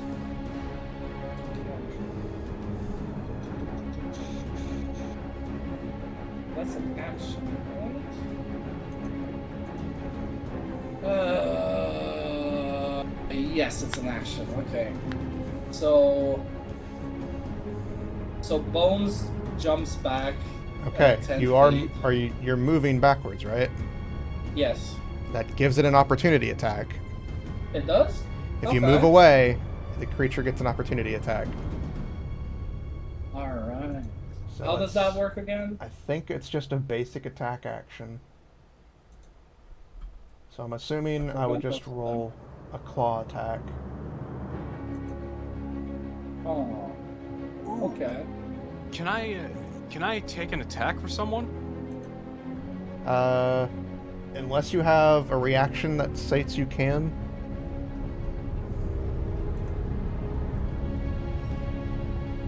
Do you have any Can a reactions? Can a reaction react to an opportunity attack? A reaction is the same way as like an opportunity attack. It's a reaction. So Yeah. you just have opportunity attack. You don't have a.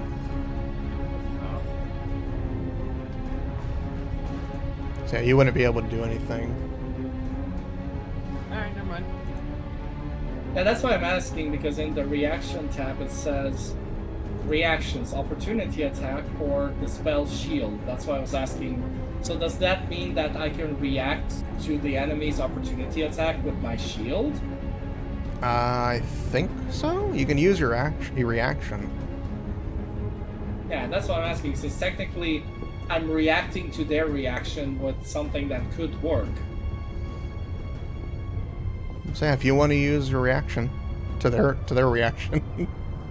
Yeah, it says here, casting one reaction which you take when you are hit by an attack roll or targeted by magic missile.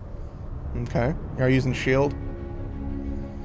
Let me see what the description of shield is, because I actually did not read it. It says bonus AC +5, including against the triggering attack. What is a triggering attack? I'm assuming an opportunity attack, because that's triggered. And no damage from magic missile. Wow, so it just nullifies magic missile altogether. Yeah, so you get +5 to your current AC. What does that put you at? So yes, in that case, I will do the movement. You Well, do the... hold on. You cast shield. That's your reaction. You get +5 to But your don't I AC. cast it- Don't I cast it to? You as a cast it to reaction prevent the your attack. reaction? Yeah, but if I cast it before movement, doesn't that count as my action? You're using it Instead as of your the react. If you're moving away, that triggers the Yes. creature's attack, Yes. which means the creature But would does it- immediately attack you. If you want But to that react, happens before the movement, then. yes, it happens. It happens when you're declaring your movement. So you technically Okay. would move, but the creature is going to attempt to attack you as you move. You would Okay, but it then doesn't interrupt the movement. if you pass the attack and you don't get hurt and you don't die or whatever, you continue on with your normal turn. But if their attack does succeed, then the movement is interrupted. No, the movement isn't interrupted unless you die. As long as I survive. Yes, that's what I'm trying to get at. Okay. It's So- confusing. So are you going to use your reaction on this attack? Yes, I will use shield. Okay. What is your current AC now? With shield and the shiny bones, it's 17 plus 2. That's 19. Okay. And I think I used this thing. Yes. I rolled a natural 20 Damn. with a 25. How do you keep rolling that? I 20s? don't know. Like I even rolled on D&D Beyond by accident, and I rolled a natural 20, and then I rolled a natural 20 in the dice when the actual dice. So I was like, I'm not going to use that one. Yeah. I'm going to roll the dice. You would It enable wa- on those bonies. It wants you dead. I mean, clearly it wants me dead, but okay, go ahead. Let's see if we can roll minimum damage. I don't think so. Just watch. I think me die. minimum damage would be 5 points of Minimum damage. damage. Wouldn't it, if you roll 2 dice, wouldn't that be 2 as a minimal damage? In the best case scenario? Plus it's bonus. Oh, it has Yeah. bonus damage? It has +3. Wow, yeah, that would be 5 then. Yeah, it does 11 points of damage. Wow, amazing. Alright, well, that's 11 points of damage. Wow. Bones goes down as you just see him slump to the ground and his bones kind of flate there. Oh no. And as this occurs, you hear crackling. You hear noises. Oh. You hear the sound of radiant light shoot forth from the door. As you see this fourth person in this one room burst out of nowhere. As she pops in. So, A very short, about shorter than Roxy. As she bursts in with long white hair, glowing blue eyes, as she seems to be very angry. She doesn't seem to say anything as she just runs up to this creature. And she's going to unload. She's going to hit it with an unarmed strike. The 15. What is the creature's AC? It's 14, so she hits that one. She's then going to use her bonus action. I'm going to do this all at once to expend a focus point for a flurry of blows to attack. Let me see how this works. You can spend these points enhanced fuel.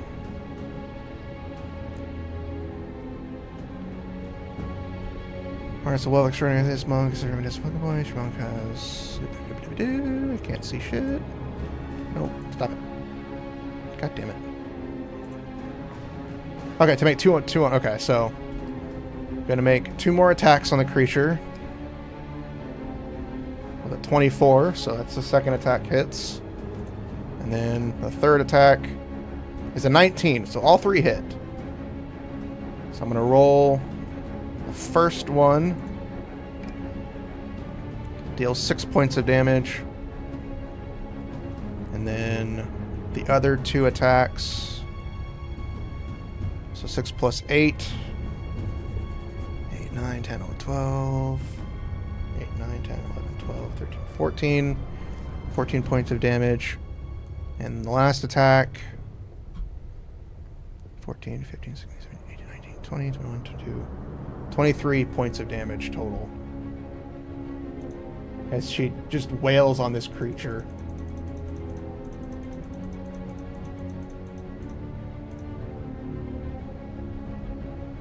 And that is her turn. So Roxy, your turn is up now.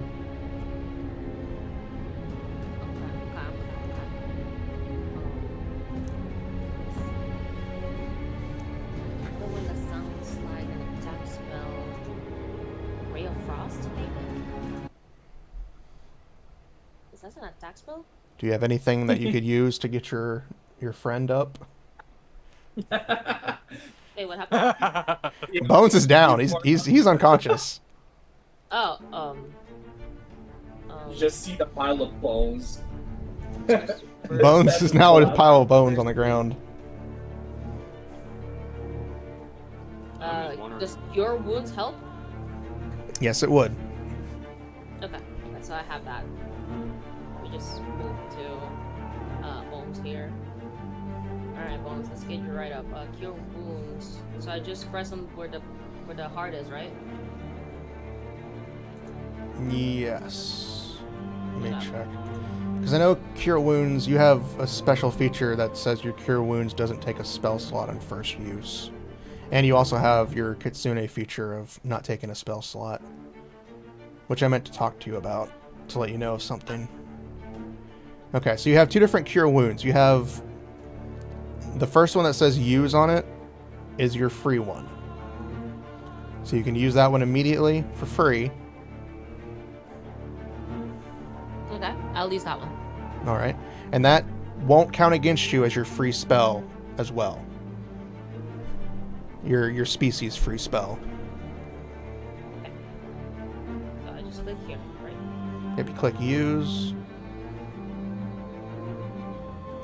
Because it's the legacy version, go ahead and roll one more d8 real quick. Okay. So I think it uses 2 d8s for the current version. Wait, I just pressed the thing again. Shouldn't do +3. Sorry. D8. No, there's 2. I see it right now. You did. I see it. So Bones, you get 19 points of healing. Wow. So just heal yourself for 19 points. Okay. So as the healing happens, the bones on the ground just rattle and just reassemble themselves like. Oh my god, just like the skeleton from Spyro 2. And you're also shivering a little. Well, feeling your bones cold. You feel you feel a chill, not like a death chill, but you feel like a serene, calm chill that you would get if you were like meditating perfectly. As she heals you with this magic. He just readjusts his cap. Thank you, kind lady. That's the kind of shiver down my spine I do like. Fred just looks over. You okay, Gramps? Yeah, nothing my bones can't handle. All Sorry, right. I have some kind of curse, and whenever I use magic, no matter what it is, even healing, I can't make people cold. I'm a pile of bones. You guys As the monster continues to roar, as this fight goes on. Anything else for your turn, Roxy?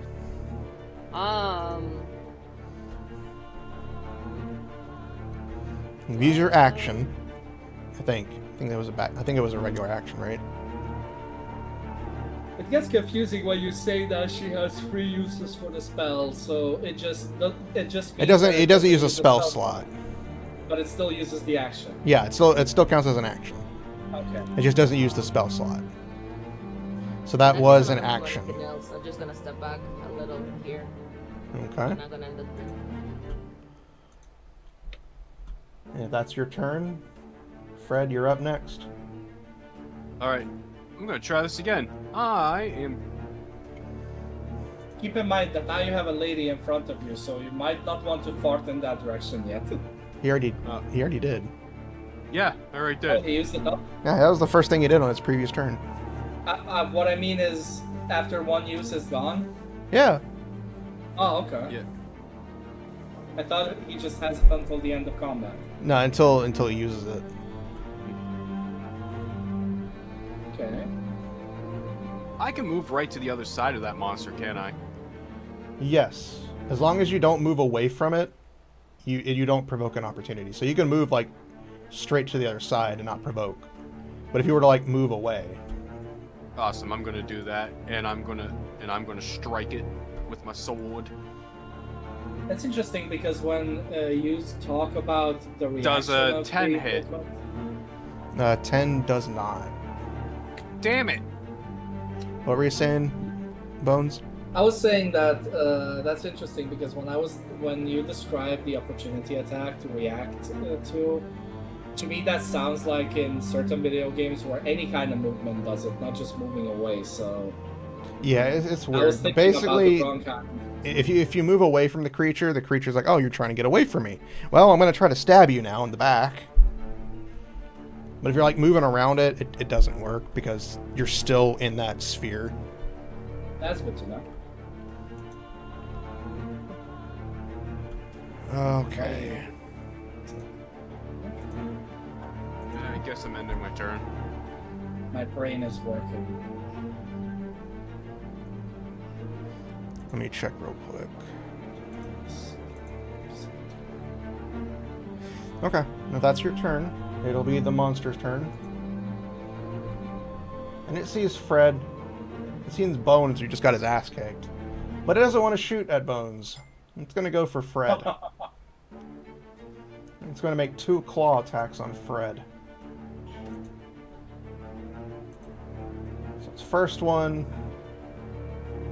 Why do I keep using D&D Beyond? It keeps rolling high. God damn it. I got 1 less than what D&D Beyond rolled, so it's a 23. Ah, that hits. I'm gonna roll for its other attack real quick, Does it? so... Nope, don't use D&D Beyond. A natural 1. That does not hit. Wow. Imagine if it did. For a 6. Okay, so the first attack will go, so it's 1d8 plus 3. This is a d8, right? Yeah, it's a d8. Nope, that's a d8. It deals 8, 9, 10, 11 points of slashing damage. Jesus. He's a slight toughie. What's up? All right. My health is adjusted. Okay. Damn, I went from 26 to 15. Wow. You're surviving. Ow. And that's all it can do. So that's its turn. Bones, you're up. Okay, so question.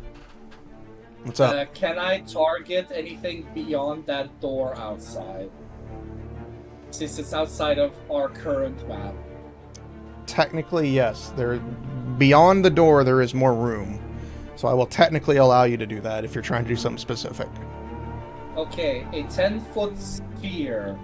How does that work? Is it like a square around us, or A sphere would be a circle. So it'd be a circle on whatever point you chose, and it'd be like a... I think you can actually do it in the thing, overlays.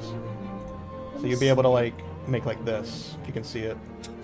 Okay, but so technically, wow. Oh, okay, it shows the Pretty numbers, big. so that's good. Can I move this? Yeah. Oh, that would totally hit. What are you trying to do? And I can give you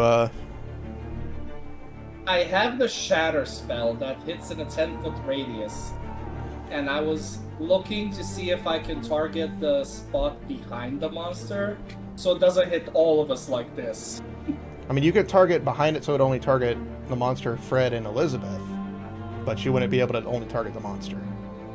And that's the thing, like, I either hit both Fred and Elizabeth, or just Fred and the monster. I mean, if you But I want, you can't- can just... I think at this point you would see that Elizabeth, who has just jumped into this fight, this random, very short monk-like person has come into the fight. They don't seem to care. And you notice your friend Fred is just taking an attack, so you might want to target Elizabeth in the nightmare. instead of targeting all 4 of you.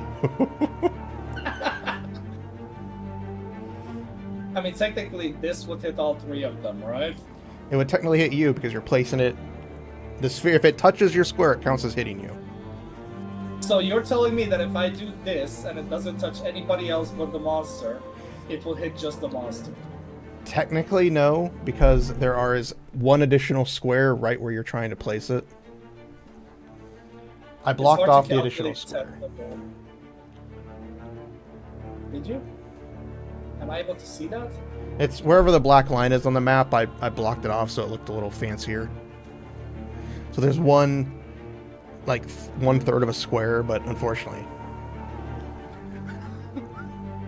Well, I can Why see am that... Why am I getting nuked? Oh, jeez. It's gonna target. Well, what are you trying to do? Well, to make this easier, I'm going to target the wall behind Elizabeth and cast Shatter. Okay. What needs to be happening? Shatter needs a Constitution saving throw from both of the hit targets in this case. And if they fail, they take 3d8 thunder damage. Okay. Alright, Elizabeth is Or going to make half of her... that. Alright, so that's what you're doing, right? Yes. Constitution? That's what I'm doing. Constitution. Alright, Elizabeth rolls a 7. Ouch. So that failed. And then the monster... Where is its con? Oh wait, that wasn't a saving throw. That was just straight con. So hold on, let me re-roll that again for her. Go ahead. An 11! Still fails. It still failed. Better, but still fails. And the creature... Actually, I can't roll it that way, because that's through D&D Beyond. Okay, so it gets +3 to its con. It's 17. This bitch somehow survives everything. So it still Okay. takes the damage, right? It just takes half. Yes, it takes half the damage, so... Okay, so go ahead and roll your 3d8. So 20 that's points, 10 Jesus damage to Christ. the monster. Ouch. Fucking Elizabeth's just taking 20 points of damage. She's now at 1 HP, by the way. Bones just summons a sphere of light in his hand and just chucks it at the wall, creating a giant boom of thunder radiating from the wall. Shit. She just looks at you going, the fuck? And Bones just shrugs like, delicious. Okay, is that your turn? Besides nuking one of the players. Well, I'll use the bonus action again to cast Thingy Gun again. You said I need to roll twice for the... You will roll at disadvantage? disadvantage. So when you select the dice to roll, there should be an option for disadvantage. Okay, that means I have to roll the dice itself separately. Oh no, you would just select the d20. No, I guess it doesn't have Do I an do it in option. the chat? So yeah, let's roll 2 d20s. Wait, let me see. Roll right yourself. Yeah, there's no disadvantage option. So yeah, just roll 2 d20s. Okay, so... do I add the plus to both of them? Yeah, the plus will still... your modifier still counts. Okay, then I'll just click it twice. So 11 or 19. But you rolled at disadvantage, so you take the 11, so it would miss. God damn it. Instead of healing your ally. What? With what? Exactly. I don't have a healing bonus action. Okay, it is now... What? Is that all for your Wait, turn? Oh my god, I could have used healing word. Well, oops. Oopsie. I forgot I have healing word. Anything else for your He turn? just shrugs. I'm fine. Elizabeth not so much, but I'm fine. Elizabeth all of a sudden comes in beating the shit out of a monster and then just gets an explosion in her face. She drops from 21 HP to 1. It is now her turn as she just stares at you with the look of, did this fucker just explode me?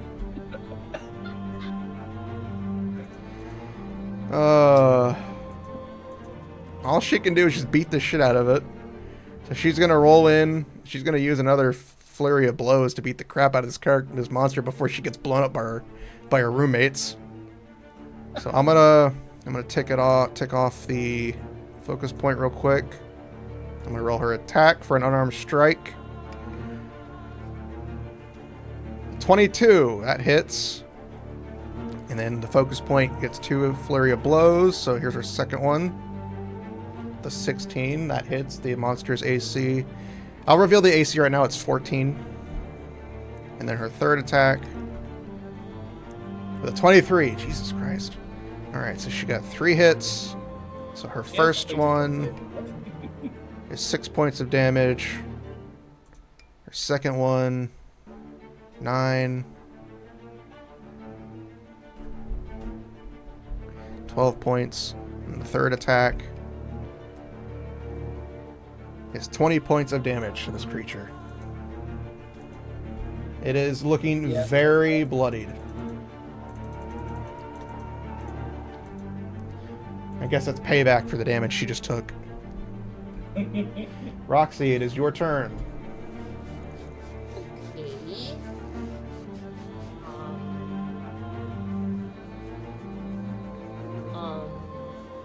You might want to hear Elizabeth. Elizabeth is just breathing heavily as she's just beating the shit out of a creature. 2, 3, 4. Hello, how you doing? Mysterious girl who went out of the cubicle that was locked earlier before this shit showed up here in the room. And you, as you as you run fast over, you look over into the room and you can see it's a pigsty in there. Right. A pig? It's dirty. Can I use cure wounds again? The same one that doesn't cause a smell? That was just one time per battle. How I'm ruling it for your character is if like an action, like a feature or something says you can use it for free, that doesn't count against your free spell from your species. Yeah, but that's once per battle, or? Well, that one specific cast is free. The other ones you would have to count. So if you use it again, it would be the other action, which would cost a spell naturally, but because of your Kitsune ability, it would count as free. But you would still have to... Well, no. You just count... So you don't have to take it off, but you can just roll for healing. So just roll... So yeah, for your cure wounds, just roll... Roll one more d8, because it is 2d8, because I can see it right here. Listen, the D8, just only the D8, so it doesn't do +3. Well, it would still be +3, so... Oh, okay. So the first one is 4, and then if we count 3 for the next one is 9, so 9, 10, 11, 12. 13 points of healing to Elizabeth, who just got exploded in her face. Hey, skill issue. You could have dodged it, you failed. That brings her to 14 points of healing. Although I don't know how you dodged thunder, but okay. Like, if it was a normal attack, she probably would have survived, but you hit her with a constitution. She doesn't have a very good con. Hey, Fred would have died from it, so... Alright, Yay. so...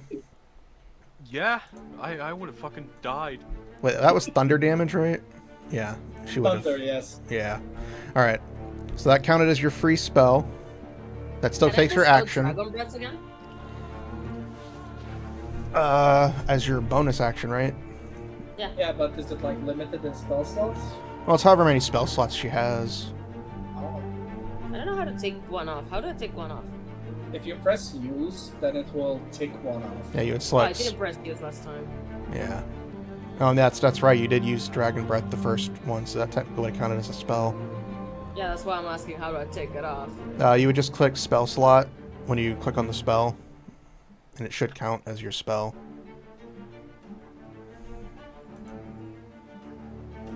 Wait, so can I bestow Dragon Breath? Huh? If you have spell slots left. I don't know how to check them. I've been saying that. When you click on the spell, Dragon Breath, it has Okay. a thing at the top that says Wait, let me- cast spell slot. I just me clicked show on it you. for you, so it counts as a red dot on your second level. Check Telegram.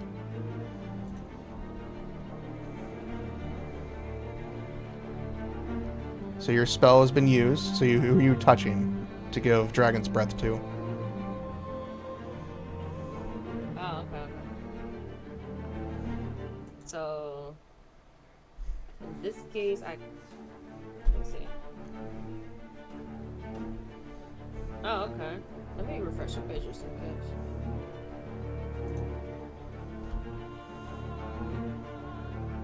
Because if you use it once for me, show the slot that should be gone. Yeah, based on that screenshot, you see that I used two second level there it is, there it spells, so I have no slots left for it. But I have 3 left for the first level. Okay, so let's yes. So if I bestow Dragon Breath again, I will use both slots. Okay, that's fine. I'm gonna use it. On Elizabeth, as an apology that she almost was exploded. And in this case, yeah, I will also bestow poison. So you're gonna give Dragon Breath to Elizabeth. Yep. So I press cast, right? Here, eat these. I already hit it for you. I hit the press Oh. cast already, so one of them should already be ticked off. Yeah, but I'm gonna use it again. Technically, because we didn't do it the first time, Yeah. that would have been your free spell for your Oh, okay. for your species. Okay. Because you get your first and second level spells. The first one you cast is free, and you get 1 free Right. cure wounds. So I just press on the dice, right? Yeah. So you, Yes. well, you don't have to do anything. It's not until Elizabeth would take her action. Oh, okay. Then yeah, poison, Dragon Breath, Elizabeth. I'm sorry that my Bones' new friend almost exploded in your face. You gently tap her on the shoulder as you bestow this, and like a chill runs through her. But as you see, like noxious, poison-like fumes seem to like seep from her, but it doesn't seem to do anything to anybody else. Is that your turn? She's thinking. I'm gonna step back again, and yes, that's my turn. All right. Fred, top of the round. You're up. All Top right. of the morning. Can you finally land a blow? You finally smite this fucker. Yeah, I'm gonna attack this fucker with my longsword. Fuck you. 18. It 18 hits. hits. And I would suggest you use one of your bonus actions. Yep. All right. So now I can. Or so not now I bonus can- actions. Use one of your... So now I can use my divine smite. Yes, you can. All right. So now I don't have to. Ensnaring strike. If you want to use Ensnaring Strike, you can, or you can use Divine Smite. Yeah, give me a second to read this. Oh, okay. So first I have to do the damage with my regular sword first before I could do the bonus action, right? Well, as long as you hit. So if you want to do it all at once, so all damage Alright, at once, so- you can. If not, you alright. can do it separately. All right. I'm gonna roll for this. It's gonna do 5. All right, I'll go ahead and take With the the 5 reg- off of it. All right, and then I'm gonna do.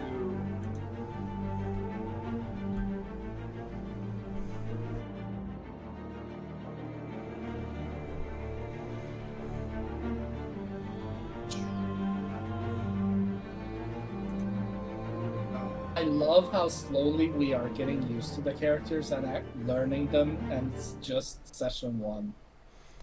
Well, the good thing is, All right. most of you kind of know how you're doing it, and Fred's class isn't super complicated. Yeah. All right. I cast divine smite for 8 damage. So as you smack it down, like a radiant after image of you striking down with your hammer, or like a radiant like ghost shield image smacks the monster as well, right after you hit it with that longsword, dealing 8 more points of damage. and it is looking on its last leg. It is whimpering. That bestial roar it did it before. It's just started to fade as it looks like it's about to die. What's wrong, buddy? You thought you were acting all so big and mighty before. So it is now its turn unless you have anything else to do, Fred. Nope, that's all for me. All right. It's going to make one last attempt to attack. And it's going to target Roxy in the back with a long range, one of its tentacles. It's going to shoot out with a 13. Does that hit, Roxy? The dragon breath?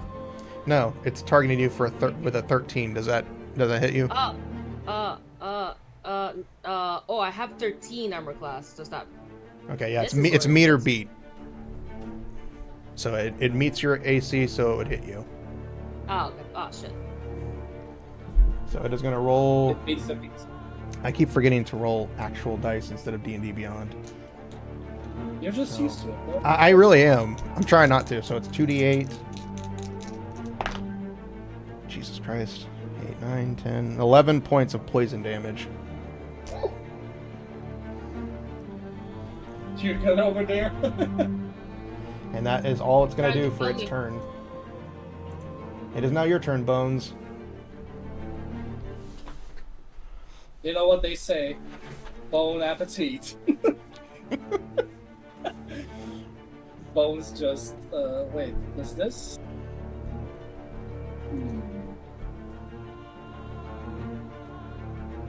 Does...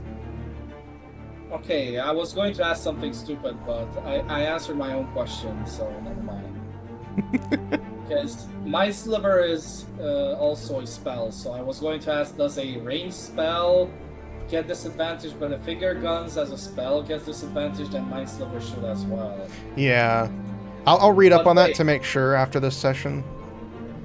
Wait, it says that they must succeed a saving throw, so how does that work then? Mind Sliver, I so don't it would have know. to, because it says intellect 14 on it, because I'm looking at your sheet, so I'm sorry. It says intellect 14, so it'd have to pass, it'd have to meet or beat the 14. So it'll, Yeah, but that's what I mean, like... well, it would roll a since saving it's throw, and then if it But how does disadvantage work on that one? it would roll twice. Well, And it would take the higher one. well, hold on, let me see. Since I I'm got the not player one handbook. rolling Give me a dice. second. Does it have criticals, saving throws, and damage? Simba, stop biting your own tail. 28. He was chewing his tail for some reason.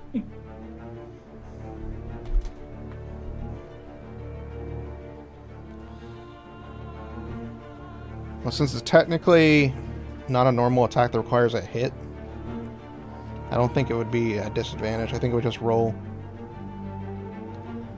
Okay, so then It ranged just- spells that require saving throws are better close range than...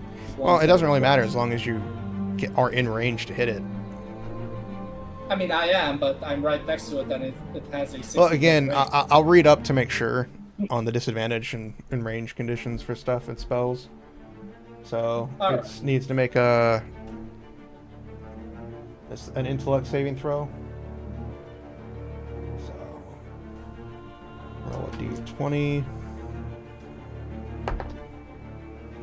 and it gets -3. Does a 9 succeed? No. Okay. So, And then you would roll. Then you would click on to roll for your damage. 1 damage, 1 psychic damage. which actually deals 2 points of damage. Oh, it's weak to psychic? Yep. You have just now discovered Nice. that it is weak to psychic, and it is looking on its literal last leg. It has 1 HP, Well, which good I am thing going to I give have- you because I don't think it'd be worth it to roll another turn. So the creature, I'm gonna give it to you this time because. That's my finger gun. Did you want to use your bonus action? That's fine. I mean, you can. Retract it. We dragged this fight out. You can kill it if you want. All right. So it's as you psychically. How do you do this? Describe how you use your mind sliver to sliver its mind. Let me think of something. I think I have a good one. Let's see.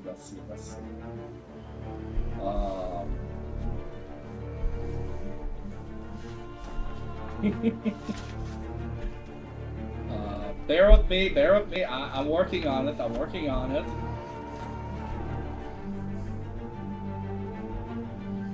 So many shits here. Jesus Christ.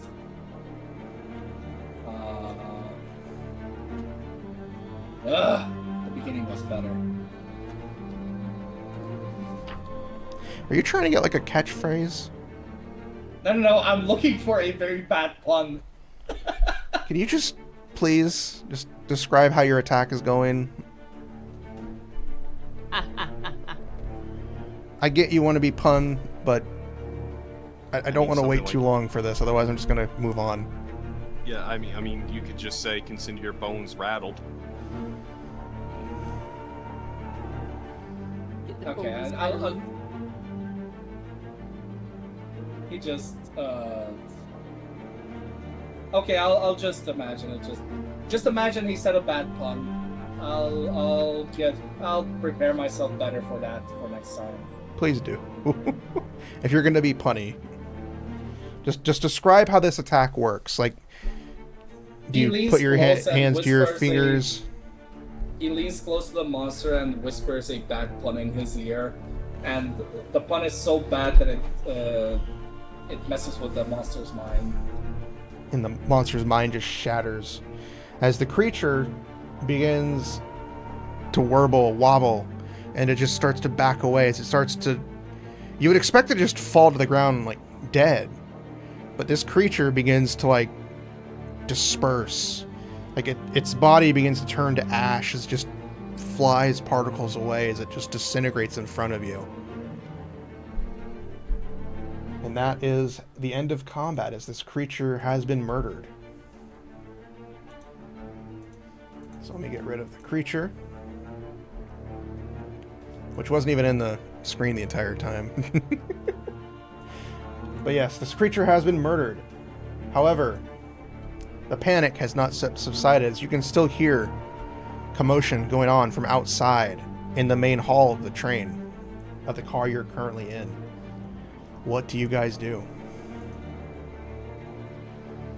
Initiative has dropped, so you're no more turns. I'm gonna away his sword and just wipes his forehead. Despite being hurt, Fred wants to poke his head outside the door to see what the hell's going on. All right, if you're gonna look outside. I sit down because I suffered a very damage from the guy, so I'm trying to attend to my own wound, I guess. Yeah, you can heal yourself. I can. Smart.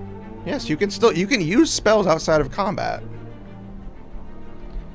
You can use spells, items, and so forth outside of combat. So if you want to use a spell to heal yourself, you are free to do so. Just make sure you tick it off when you do so. Use an item to not use the spell. Inventory. So Fred, you look outside. Yep.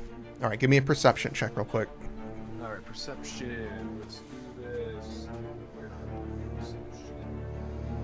What will use as attending my own wounds? 14. I don't think I have anything. The 14, you can clearly see that there is mist seeping in from a hole on like the far right side of the train, as clearly one of the rooms has been damaged, and the mist is seeping through one of the doors, and there are people panicking as there are critters, very small critters, nothing like the one you just fought, that are running around attacking people. You have adventurers who are on the train currently fighting off some of these creatures as best they can, but it is very difficult as there's just a lot of them. But you see in the middle of the train car, hanging from the lantern, the Everflame lantern, but it is not lit. I'm gonna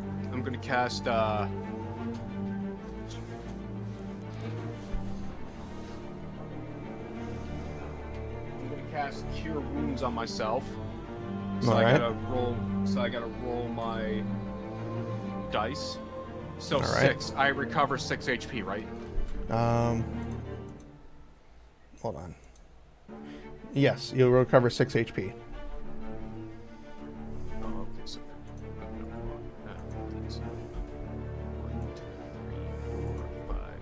21 HP. Okay, that's better than no HP. So I'm gonna make a mad dash for that lamp to attempt to light it. Now, so what? Before we move out of the room, what are Bones and Roxy doing besides healing themselves? Sitting. Well, what are you guys doing? Sitting. I don't think I have any items to cure my own wounds. I only have like. So after all this commotion, you hear commotion outside. You're just gonna sit down in your chair. Yeah, it was a long fight. Okay. Roxy, Okay, let me what are you see. doing? Since Bones decides he's just gonna sit here. I was trying to check if I have anything to my own wounds, but I don't have anything. I just have like rations and a torch and barter skin. I don't think any of that heal wounds. You have a spell. I have a spell, but I was trying to not use the spell, but fine, I'll use it. Well, I until think you it's can mine get some before. items, you got what you got. I know, right? How Cure many wounds, spell right? slots do you have? I have. Well, it will be my first one to use because I've been using the free one. Okay. Then it's probably better if you use it. Okay. Alright, that's one, and now I heal. Is it 2d8? Yeah, it's 2d8. Yours is the legacy version, so it only has one. So just roll another d8. Oh, wow, cool. So yeah, it's a lot more powerful than it used to be. So it would take 18 points of healing. Good. All right, so Fred, before you run out there, are you gonna say anything to Roxy and Bones, or are you just gonna bolt to the door? Oh, yeah. Oh, yeah. Hey, guys, that lamp is off out there, and the lamp's off out there. We gotta do something about it. And they also have a window, right? There's a window, and there's floors and a ceiling and a wall and doors. I don't have fire. I have a torch and oil, though. We can set that on fire. Well, you do realize that Bones didn't use fire when he lit the flame here before. He just channeled some magic into it. Bones just looks at both of them, points at our flame like, this didn't do anything. You do realize That that the thing creature still didn't came walk in. all the way in the room, though. But it still broke down the door and fought us. This did not keep them away from the room. This is worthless. As you can see, Bones, make a perception check real quick. Perception. Welcome, Raiders. Welcome. Raid! We have been raided. Ooh, a 20. Welcome, Raiders. Welcome. I am That's a Setsuna great- Fox, Dungeon Master of this here DM game. As we have, there are 3 players. I'm a 4th player as a stand-in. But welcome. We have just finished our first fight as we are trying to get our players to actually do shit. I did shit. I cured myself. But all right. So Bones, you rolled a 20. As you perceive this area, you see that the mist isn't really reaching full into the room. The mist that seems to be creeping in seems to be repelled from as this flame, from the radius of where this flame lands, the light, the mist seems to be pushed away, which is about 10 feet into the room. So you can see that the lantern is working. So you're saying that the lantern is working about this much right now? No, like 10 feet into the room. Yeah, pretty much. So yeah, it's covering that. Not a big radius for something that should be protecting the whole room, that's for sure. So yes, you have chance to act as Fred is about ready to bolt out the door. As Elizabeth nods and approves to this action with Fred as they're both about to bolt out the door. What do you two They do? just said they have healing. I'll go. I'll guess I'm the sage. Bones just sighs with his non-existent lungs and tugs on the chain of the lamp. Can we take this with us? It is securely secured to the roof. How would you describe the chain of this? Very sturdy. It is a chain How link. sturdy? It would be a very high strength check. Who has the highest strength? Okay, well. Disappointed, Bones walks up to them. I guess we have to move because this thing won't keep us safe. All right, we're gonna move over to the lounge of the car now. Now this isn't to scale because I couldn't fit everything in there. I was about to say it looks the same. Let me grab you guys. All right, no table manners. So you guys will be coming from this door.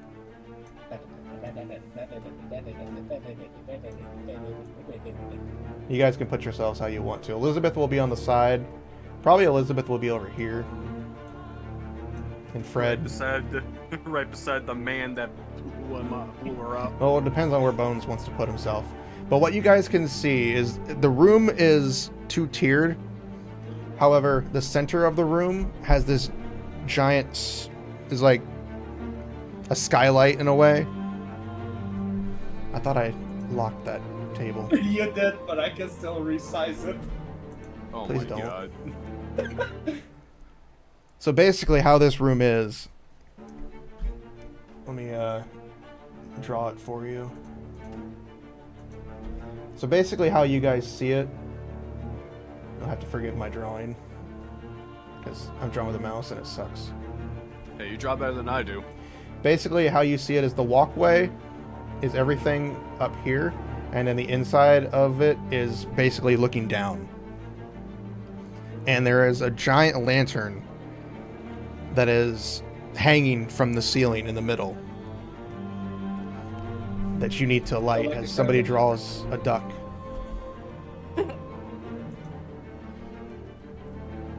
So what do you guys do? There are there are tiny creatures running around attacking people. Just to make sure I understand, you described that there is a similar light like in the room. There but is a it's, similar. like, much bigger. It is very large. Compared to the one in your room, it is like 3 times the size, hanging from the ceiling. So like a chandelier. Yeah. Why did I not say chandelier in the first place? I don't know, maybe because it's a complex word. So there's a chandelier hanging from the center of the room. It has that same setup, kind of like yours, but it has that giant flat space around. Almost like you can jump onto it.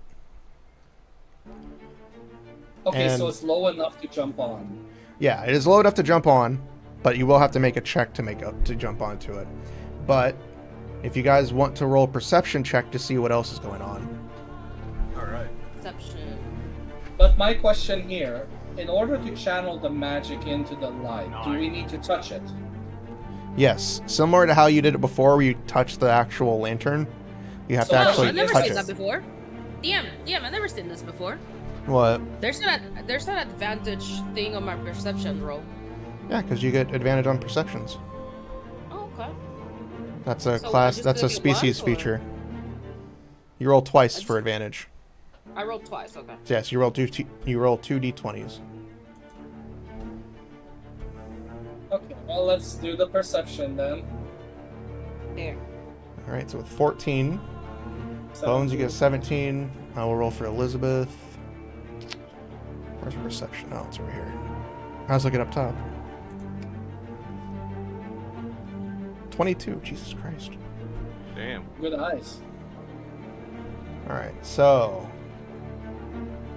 Fred, you see what you can currently see, some creatures about attacking people with some adventurers fighting on this second floor.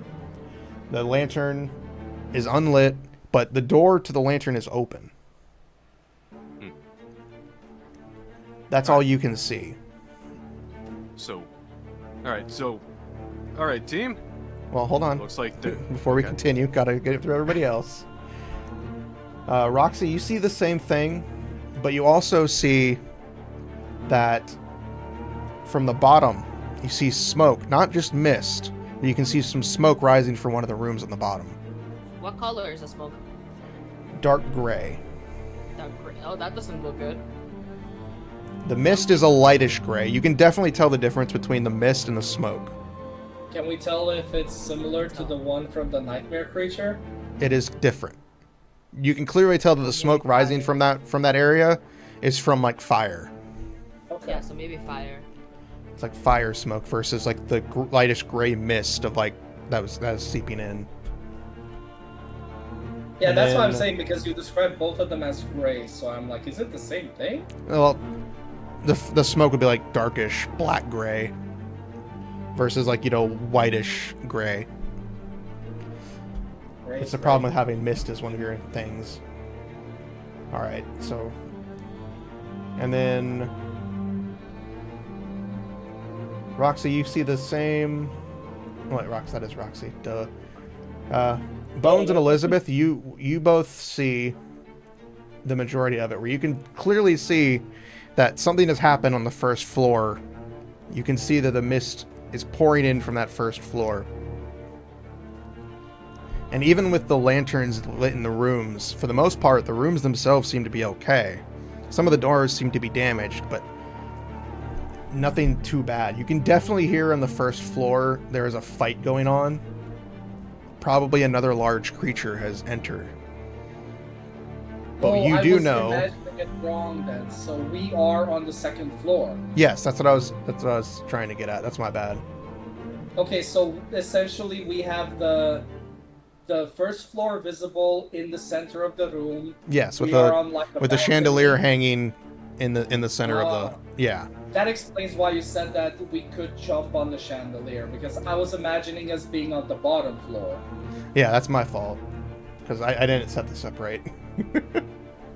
Okay, I get it now. So yeah, you're on the second floor, so you see there's clearly something going on through it, and that is the wrong thing. There you go.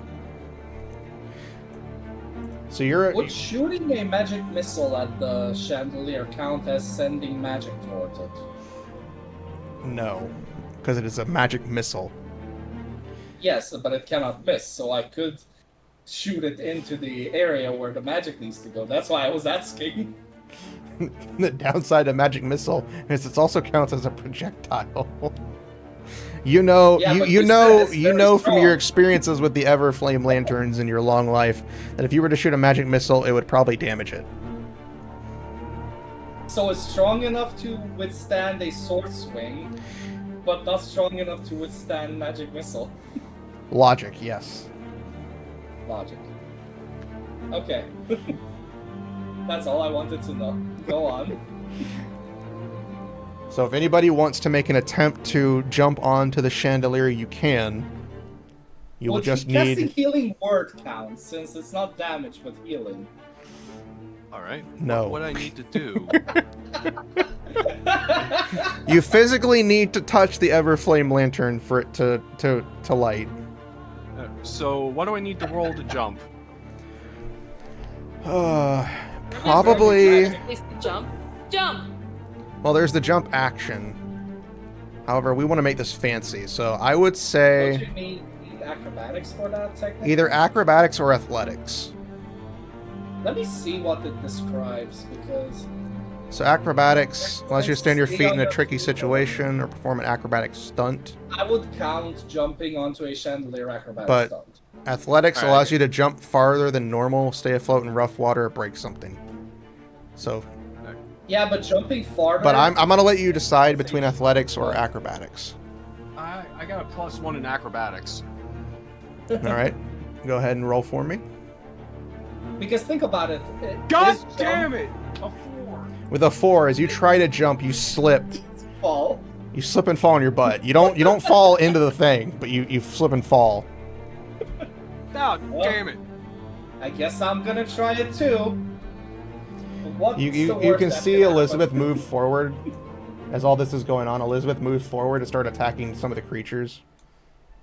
Because there are creatures coming up the stairway. They're small fries, so she's just like beating the shit out of them. She still technically has acid breath, right? Yeah, technically. She hasn't So used she it. could just use it. And she does use it. She breathes poison all over the creatures that are coming up. But still more keep coming. So you guys have some time. But at least it helps. Alright, then I'll try jumping over there. I don't know why Fred would jump, because we have established that he doesn't have magic to activate it, so... I mean, he does. It just needs But he to... said he doesn't. Anybody who can channel magic. Unfortunately, you run to the rail bars as you try to do it, and you're about to jump, but you misstep and you run right into the bars. And you feel winded even though you don't have lungs. I just spin around the bars. Just... wee. Spin around the bars and start dangling from them as you're about to fall, and the creatures are like, "Ooh, food!" and start chomping at your bits. What food? It's bones. They don't care; it's food to them. As you are now dangling from the rafters. He just does a thumbs up. Your turn, Roxy. Well, Fred can try again. There's no turn in this one. You guys are free to perform the actions for this. You can either. Fuck yeah! Multiple throws. Let's go. So if you want to try again, you can. All right. You are free to try as many times as you want. A 14. With a 14, you succeed. You jump onto the chandelier in the center, and you can now perform. Channel whatever act. You don't have to spend any spells, but you can channel your magic into the lantern if you want, or you can just stand there. All right. I'm gonna channel Divine Smite. You don't have to cast a spell. Yeah, I know. You're gonna break it. You're gonna pull out your sword and smack it, and then Divine Smite it. So yeah, all you have to do is just channel some natural magic energy into the lamp. Since this is a chandelier, wouldn't that mean that it drains him a lot more than the other one? It is a very much, so I'm gonna have you roll. Let's see. What should we make you roll? D100 for damage. No. Yo, imagine. I'm gonna make you roll a nature check real quick. Shit like that. Nature. I got a +3 on that. 7. With a 7, you succeed. All you need to do is a 5. Oh, hell yeah. Fuck yeah. So you succeed. It takes a little bit of channeling as you're doing it, but as it takes, unlike the one in your room that lit immediately from Bones' magic, this one takes a moment. As you're channeling it in, you see it spark a few times, and then it fades away, until finally it just ignites in that massive burst. And unlike the one in your room that doesn't seem to really protect, this one, every ounce of mist in the room, in the carriage that you're in right now, is immediately dispersed. And every creature that is caught in the flames' light disintegrates, much like the one that you fought. As you can clearly hear that people are calming down, but the threat still remains, as there still is the damage from the first floor. The immediate threat is done, but the damage from the first floor still remains. What do you guys do? Bones just calls out, okay, who's the idiot who forgot to follow the rules? They are there for a reason. You can hear commotion coming from the first floor as you hear, "How did that explosion happen? There was nobody in that room." Do you think there's another monster in here? If there was, the lantern has now made sure that that monster is gone. Bones looks at Roxy. Are you sure you didn't have explosives in your carriage? Don't! If it was an explosive, it would have caused frost, not fire. Fucking So Fred everything just, has calmed down. The fighting has ceased. You see people are starting to help each other. The ones on the second floor are calming down. What do you guys do in this moment? As you still have some mist seeping in from the one room. However, it is not entering the rest of the carriage. Roll a perception check. You can. Alright. 15, baby! With a 15, you clearly see that, again, most everything seems to have calmed down. The monsters that were there are all gone, including the one from the first floor that you heard. But most people seem to be staying away from the one room that's damaged. The adventurers seem to be helping other people. Currently, you four are the only ones who are free to do anything. I think we should check that room. What do you all think? Bones Let's try adjusts check his the room. cap. Yeah, let's check it. Bones just drops down from the hanging rafters to the first floor and takes 33 damage. What? I'm joking, that doesn't happen. Nice. No, you all quickly scramble. Scramble. You scramble together as you make it to the first floor. And Roll out. clearly the first floor is much more damaged than you thought it was. My Now, God. even though, here, let me see if I can do this real quick. Imagine the cost that will take to repair all this. Not your So problem. Why glad you I here? don't. I'm so glad I don't pay taxes. They don't have it that I can use, but you can clearly see that the first lava? room, it's not actually lava. It's just I'm using it for fire because I couldn't find just a fire token. You can clearly see that the first room has some flames flickering in it. Boy. The mist is seeping in, but it's not entering the actual carriage anymore. The mist seems to be contained to that single room. But as you get to the first floor, you can clearly see there is a hole in that room. Where the room once stood, there is now half a room. With a hole in the side. Fred just cracks a terrible joke about the room being half price now.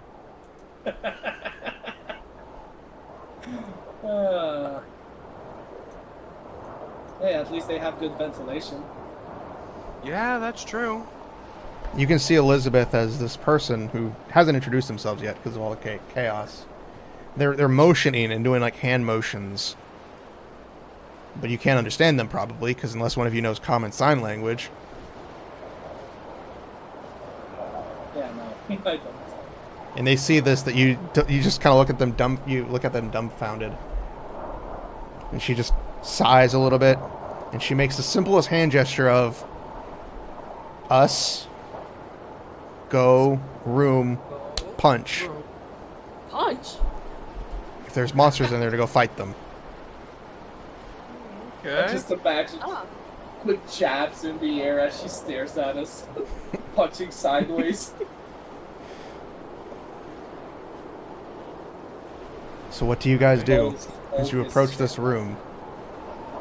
So you want us to fight amongst each other? In the other room. Wait. If I do a perception check, can I use my kitsune ears to try and gauge how many monsters are in the room? Yeah. You can roll for it. You can roll. Perception.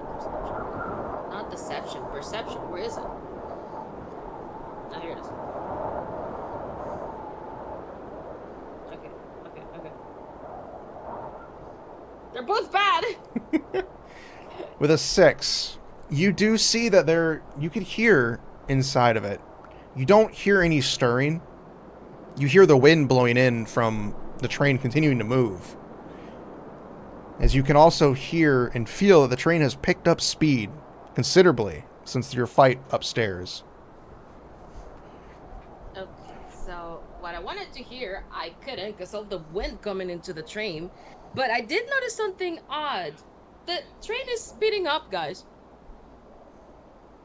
Oh, that is not good. Not good at all. But are we past the speed limit? As you What? hear, Pretty sure we are. as you can hear over the intercom, the muffled and out of breath voice of the conductor saying, "Hold on, passengers. We should be exiting the mist any moment now. Prepare yourselves." And it cuts off after there. It's the conductor being attacked. As you understand this mist, it's still hard for you to understand. You know what? I'm gonna have you all roll. You can either do an Arcana check or a Nature check. Let me see which one I have more. 10. What did the one on nature? Nature or Arcana? They're both Finally, I can distinct. use my Arcana. Arcana. Damn! Go, magic dice. God damn it. Aha! You all succeed on what you needed to see. Roxy succeeds better though. Yay! But what you see is that what you know of the mist is that the mist comes in out of nowhere. It just forms. It lingers and moves. And the monsters spawn inside of it. But they can only spawn in. And you know once you exit the mist, the creatures will not attack. They will immediately disperse or die. So when the conductor says you guys are almost out of the mist, you just have to hold out until you believe the mist is the mist. Yeah, I know. I should probably think of a different word for this. Just use fog. The fog. The fogs. But you still need to ensure that nothing else can get in from this gaping hole in this room. How big would you reckon is the hole? The rooms are about, let's see, I want to say about 15, 20 feet tall. I would say about half the size of the room on on the far wall. And what is the shape of the hole? It is slightly circular, as if like an explosion was there, but also like deformed. However, the explosion looks like it, from what you can tell from your perception checks earlier, because I'll allow that, is that the explosion doesn't look like it came from the inside out. It looks like it came from the outside in. So from what you can see from the explosion, the metal bent on the train looks like it bent inward.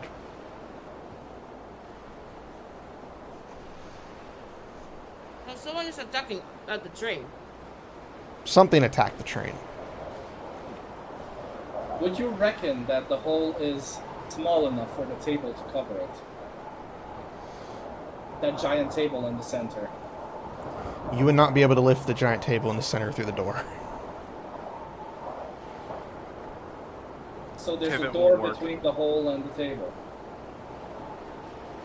There is if you're talking about the giant door, giant table in the room you're in right now, it's too large. Okay. So There is what a will there is a happen if we table. close the door? There is a table in the room that's still usable, in the one room that's damaged. Would that table be able to cover the hole? Yes, that table would be able to cover the hole. It's the same size as the table in your room. So it's a Okay. good 15 feet by 15 feet, which would be more than enough to cover the hole. Okay. Bones looks at the others. We could cover the hole with that table over there if you guys have a way to hold it there. Yeah. Oh, yeah. Since Since Fred worked at a workshop, he can nail it. You nailed it, man. Yeah, I can just fucking pull out the little hammer from my work and stuff, and just go bing, bing, bing. Magic money hammer. All right, And you so know, Roxy could freeze it in place until you do that. so Elizabeth looks at you guys and goes, "Do we have a plan?" Like, she motions. However, because none of you guys, I'm assuming none of you guys can understand her. She's using sign language, so she's motioning as best she can to say like plan, thumbs up. Fred reaches into his satchel and just pulls out a hammer, not like a weapon hammer, but a woodworking hammer.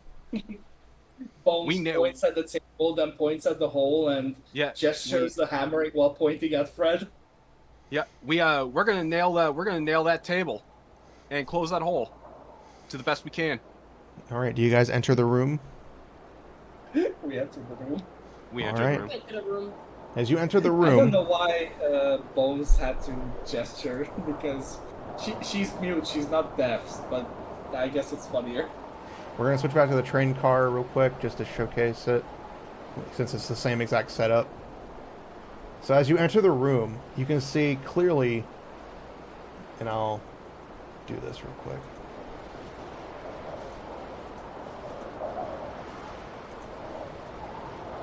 Overlays. You can clearly see that this section over here, has been damaged where the hole is. So you would have to get the table moved to there to seal it.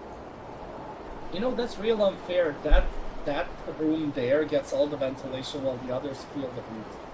Yeah, no, that is not fair at all. It's very bad design. There don't seem to be any monsters spawning right now, but you do know that if you wait too long, something could happen. Is the light turned on? The light is out. It's actually damaged. God damn it. It's still there hanging up, but the glass around it is shattered. Okay, but can it still be lit since the glass is just protection around it? You could probably light it, but you'd probably have to stand there and prevent it from being blown out.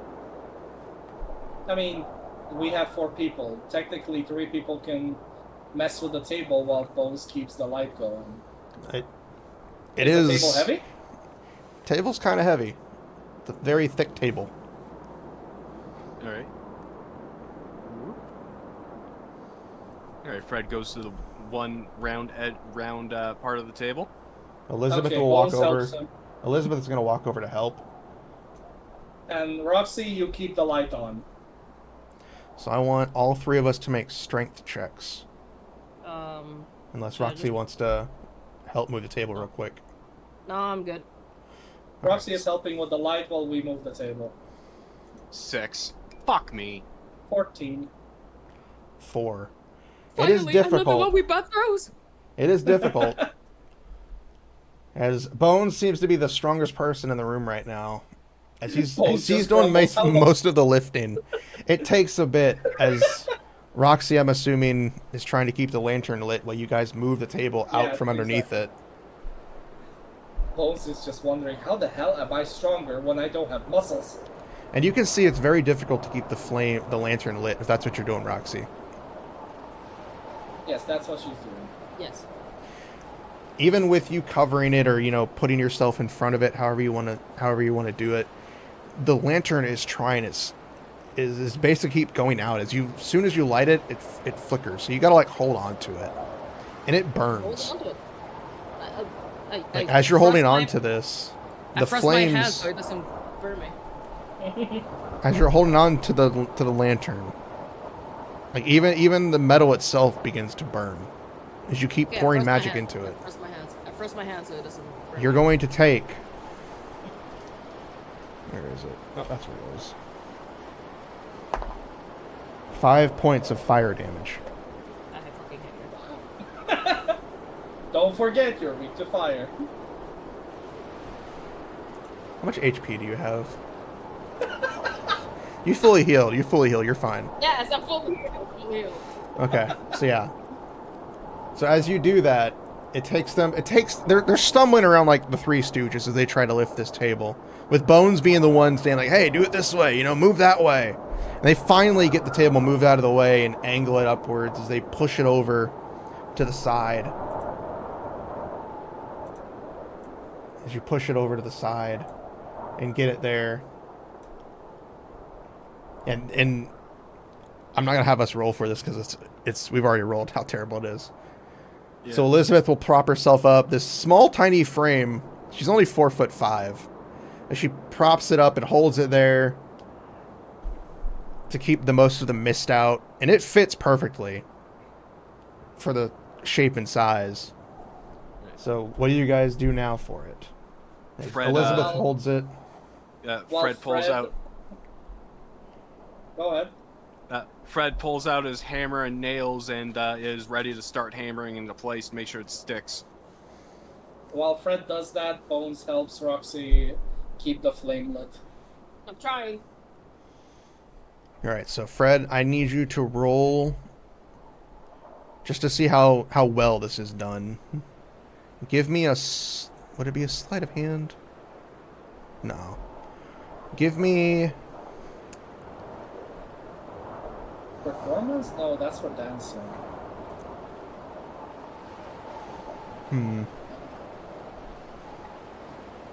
Give me... Just give me a dexterity check. All of us? No, just Fred. This is just to see how well you do. Sticks. What the fuck? It is not perfect. It is not perfect. You do miss a few spots as you go through it, and it takes you a bit longer than it needs to be, but you do finally seal up that door. And the mist, you can still see some of the mist is kind of trying to seep through in the spots that you missed, but for the most part, it is sealed. The lantern is lit. It is now glowing perfectly. There's no wind rushing in. Oh, man. Even with the train moving and the wind bouncing off the table, you can feel it is secure. Not my best work, but we're under stress, so what can you do? Hey, good job. You nailed it.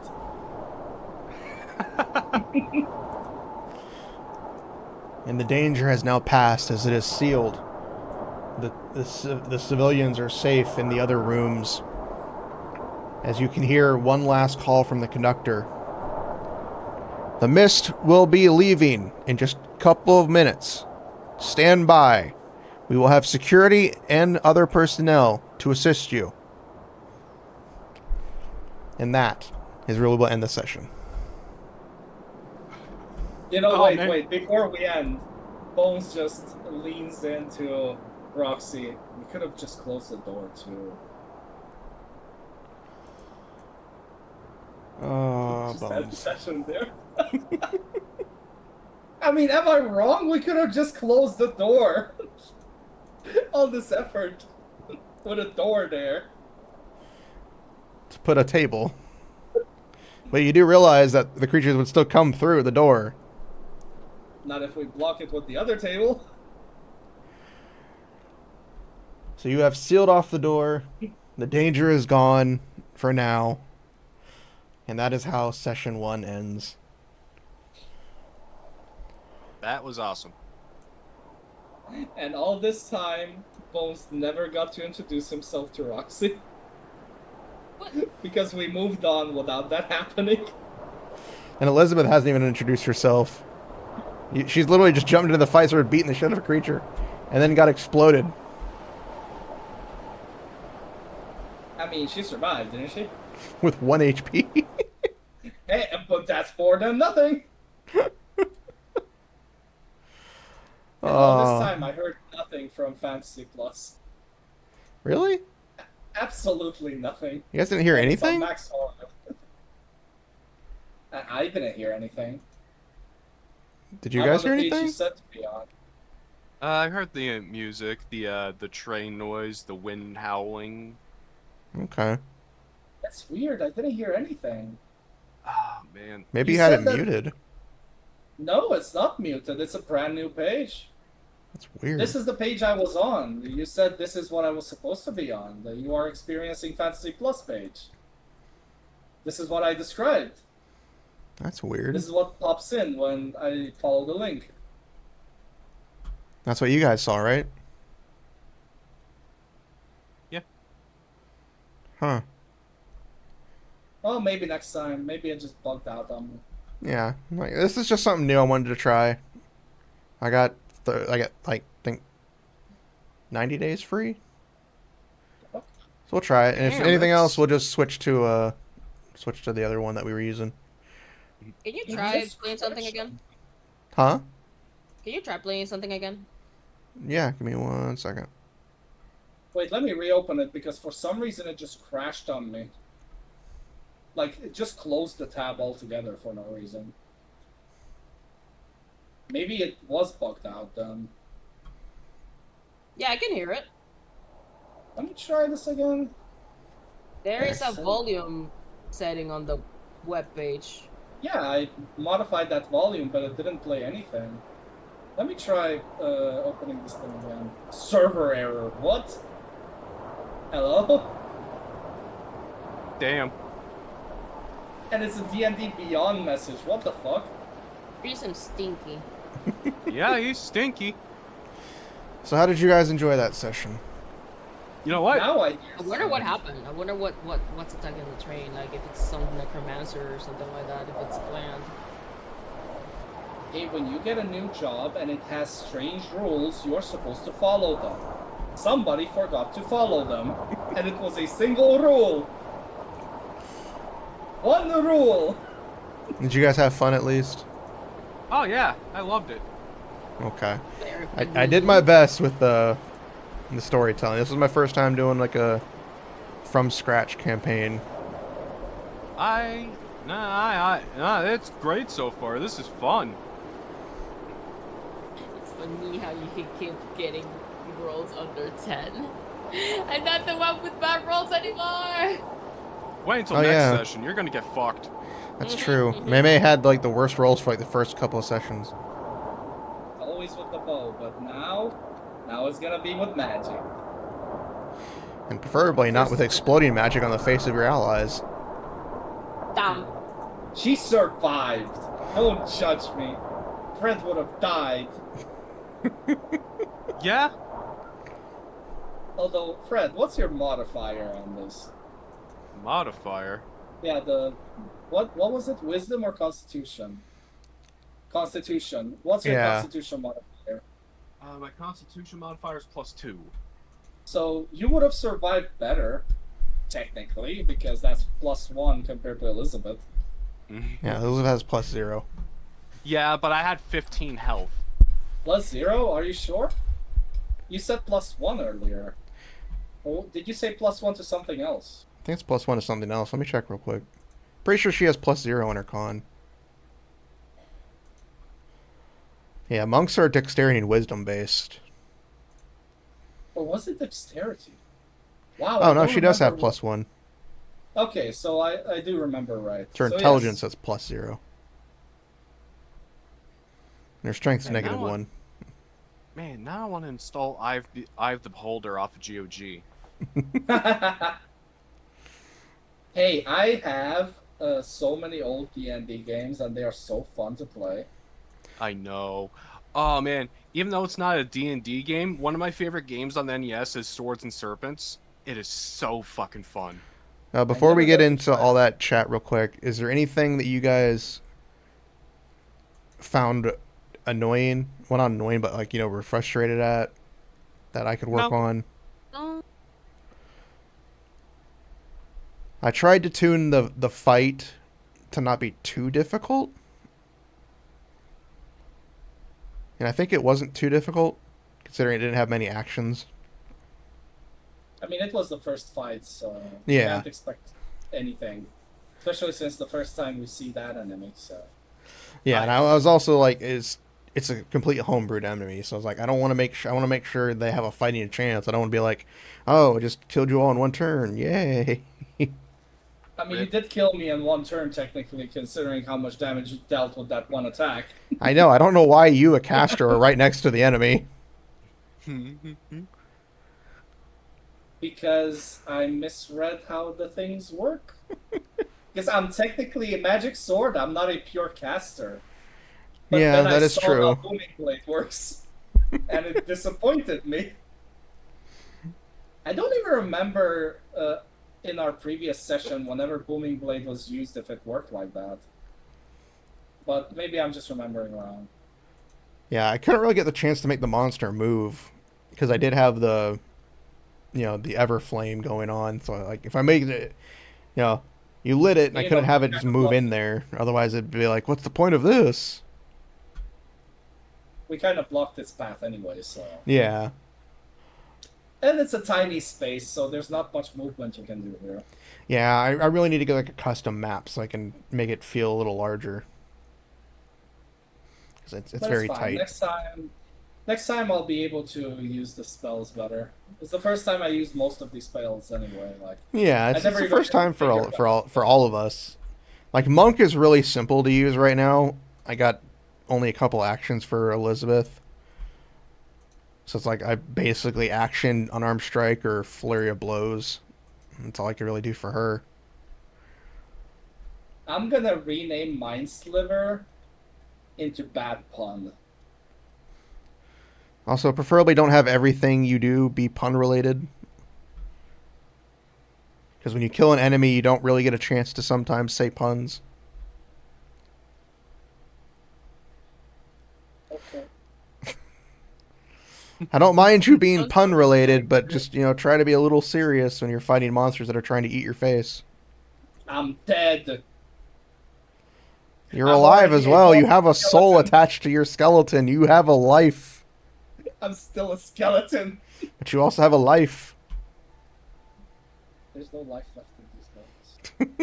I have nothing to lose. You have In everything to fact, lose. that would be a mercy upon my soul. My skin is walking around somewhere in this world while I have to walk around as a pair of bones. Nobody takes me seriously. Come on, Afton. Don't worry about it. Is that your actual lore or your skin's walking around? I just put it in a fun background. When it says, "What's your skin color?" It just says skin, so I put it's walking around somewhere. Okay, So but I could have sworn I put it in the lore that the curse separated his skin and he's trying to find it, but I can't find anything on it. Like, half of what I put here is gone. Like, D&D Beyond just deleted half of everything I put in. It may have been in that custom background you tried to do. I don't know, but it's kind of dumb. So I'll just leave it there, like it's walking around, and maybe I'll have him make that the reason he wants to adventure. Like he's already dead, he got what he wanted in life, so now he just wants his skin back. Okay. And you can make the monsters, these nightmare creatures, like uh, come back with his skin on them or something, or I don't know. Make it one of the enemies eventually. Living Because they can skin. control mist, so who's to say the mist can't fill up the empty skin and just walk around killing people in his image? Yeah, that was a good first session. I'll start working on the next session probably Friday. Just So- don't forget to expect the unexpected. Well, for the most part, it's just, writing out the story beats. Which, for the most part, everything kind of happened the way I had written it for the general parts. I didn't expect somebody to go down, but I did put that as one of the reasons Elizabeth would come out of the room. So if I didn't die, she would have stayed in there. Well, there are 3 conditions I had for Elizabeth to get involved. Well, technically 4. Basically, character is downed, 3 rounds pass, or the creature's HP reaches 50. So any of those things would have happened, she would have joined the fight. So you went down, so that was the first thing that triggered. So she immediately came into the fight on her turn, actually, because she was right after you. Which is funny. Good coincidence, good coincidence. It kind of is. Perfect coincidence. There, I Oh. added the whole skin thing into the backstory again, so hopefully this time it won't delete itself. Yeah, Yeah, and I technically had the But end goal just being to light the main lantern in the room, but I was like, you know what? Let's keep going. Let's try to seal up the hole that caused the explosion. I mean, it was a good idea, yes. I just had fun with this whole concept of there's rules you need to follow or else, because I love those kind of horror stories on YouTube and I listen to them every day. So it just reminded me of those. Well, that's cool. Yeah, like Follow the originally, rules or die. before I went with the nightmare creature, I was gonna have you be attacked by goblins, and I was gonna call them the top hat goblins. They were all gonna be goblins who wore top hats, like they were gonna be like train robbers. That's funny, but less interesting. I know, so I was like, you know what? I'm gonna go with the other thing that I like to use for my that I try to use for my stories that I write. Like, you know what? Nightmare abominations of death. That sounds way more interesting. It does, and I cannot imagine if the goblin thing would have gone as well, because everyone fights goblins as their first enemy. Yeah, So a nightmare it's always abomination of rats, death. mimes, or goblins. A nightmare velociraptor of death with tentacles coming from its head is a lot more terrifying. Oh yeah. Yeah, Basically, I was thinking, have you guys seen the? I think it's called the Tomorrow War with Chris Pratt. never heard of it. Nope. Okay, well, they have monsters in there that are like white, like abominations of death with tentacles that shoot spikes. That was the thought process behind that creature. Ah. Yeah, it was a good. It wasn't super difficult, but it was difficult enough. I enjoyed it. You rolled a 923. It's so close to 1,000. Yeah, if you guys had fun, that's all that matters. And I'll get to work on the next session in the coming days. And hopefully we can continue it next week. Yeah. I'm just glad we got to play it. Every second week. Yeah, if it's not every week, it'll be every other week. We'll I don't try. remember how to agree. We'll just try for every Sunday and go from there. Yeah. If something happens, we'll just push it back like we have been. Yeah, but at least we got to start. At least Oh, we yeah. got to start. That's what matters most. Yeah, I did my best to not have Elizabeth really be... It's really difficult to be the DM and the player. 'Cause I'm I mean, trying to it- not have her like shine too much, or like she'll help, but she's not gonna like, be the center of attention. She's gonna go insane with people not understanding her. Probably.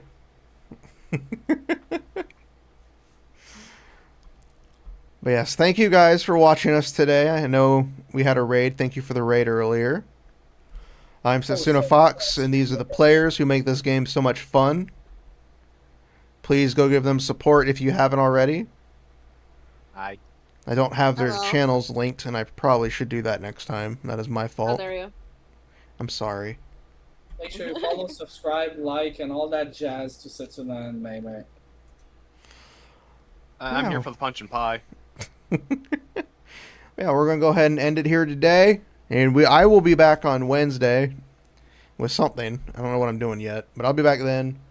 You guys have anything you wanna say you're doing? Tuesday I'm starting Kingsfield, so it's gonna be a fun time getting lost in one of the first PS1 games ever released. Ooh, Nice. sounds interesting. Oh yeah, it's from Soft's very first game as well. From Oh, so that Sauce? means you should die a lot. Oh yeah, for Dialogue sure. version. Oh yeah, for sure. Because I played a lot of Kingsfield 2 as a kid, which was actually just called Kingsfield 1 here, because Kingsfield 1 is a Japan-only game, and Of I course. died a lot in that game. And oh my god. Not even surprised. It's from Soft. Yeah. Very true. But if that's all that everybody's got going on, Monster Hunter 2 on Tuesday, so Monster Hunter. goodbye. The Monster Hunter stories too, yeah. All right, Monster Hunter Stories too. I caught a little bit of your stream the other day. It looked pretty interesting. It is a fun game, and she is still wants a Mizutsune if anyone wants to help her. Before I get to that point to help her. But if that's all the I don't- announcements, I think we're good to go. Hell yeah. Thank you guys for watching. We'll be back with more D&D hopefully next Sunday. If not, I'll probably be doing something stupid. Bye, everybody. Have a good time. Bye. Like that.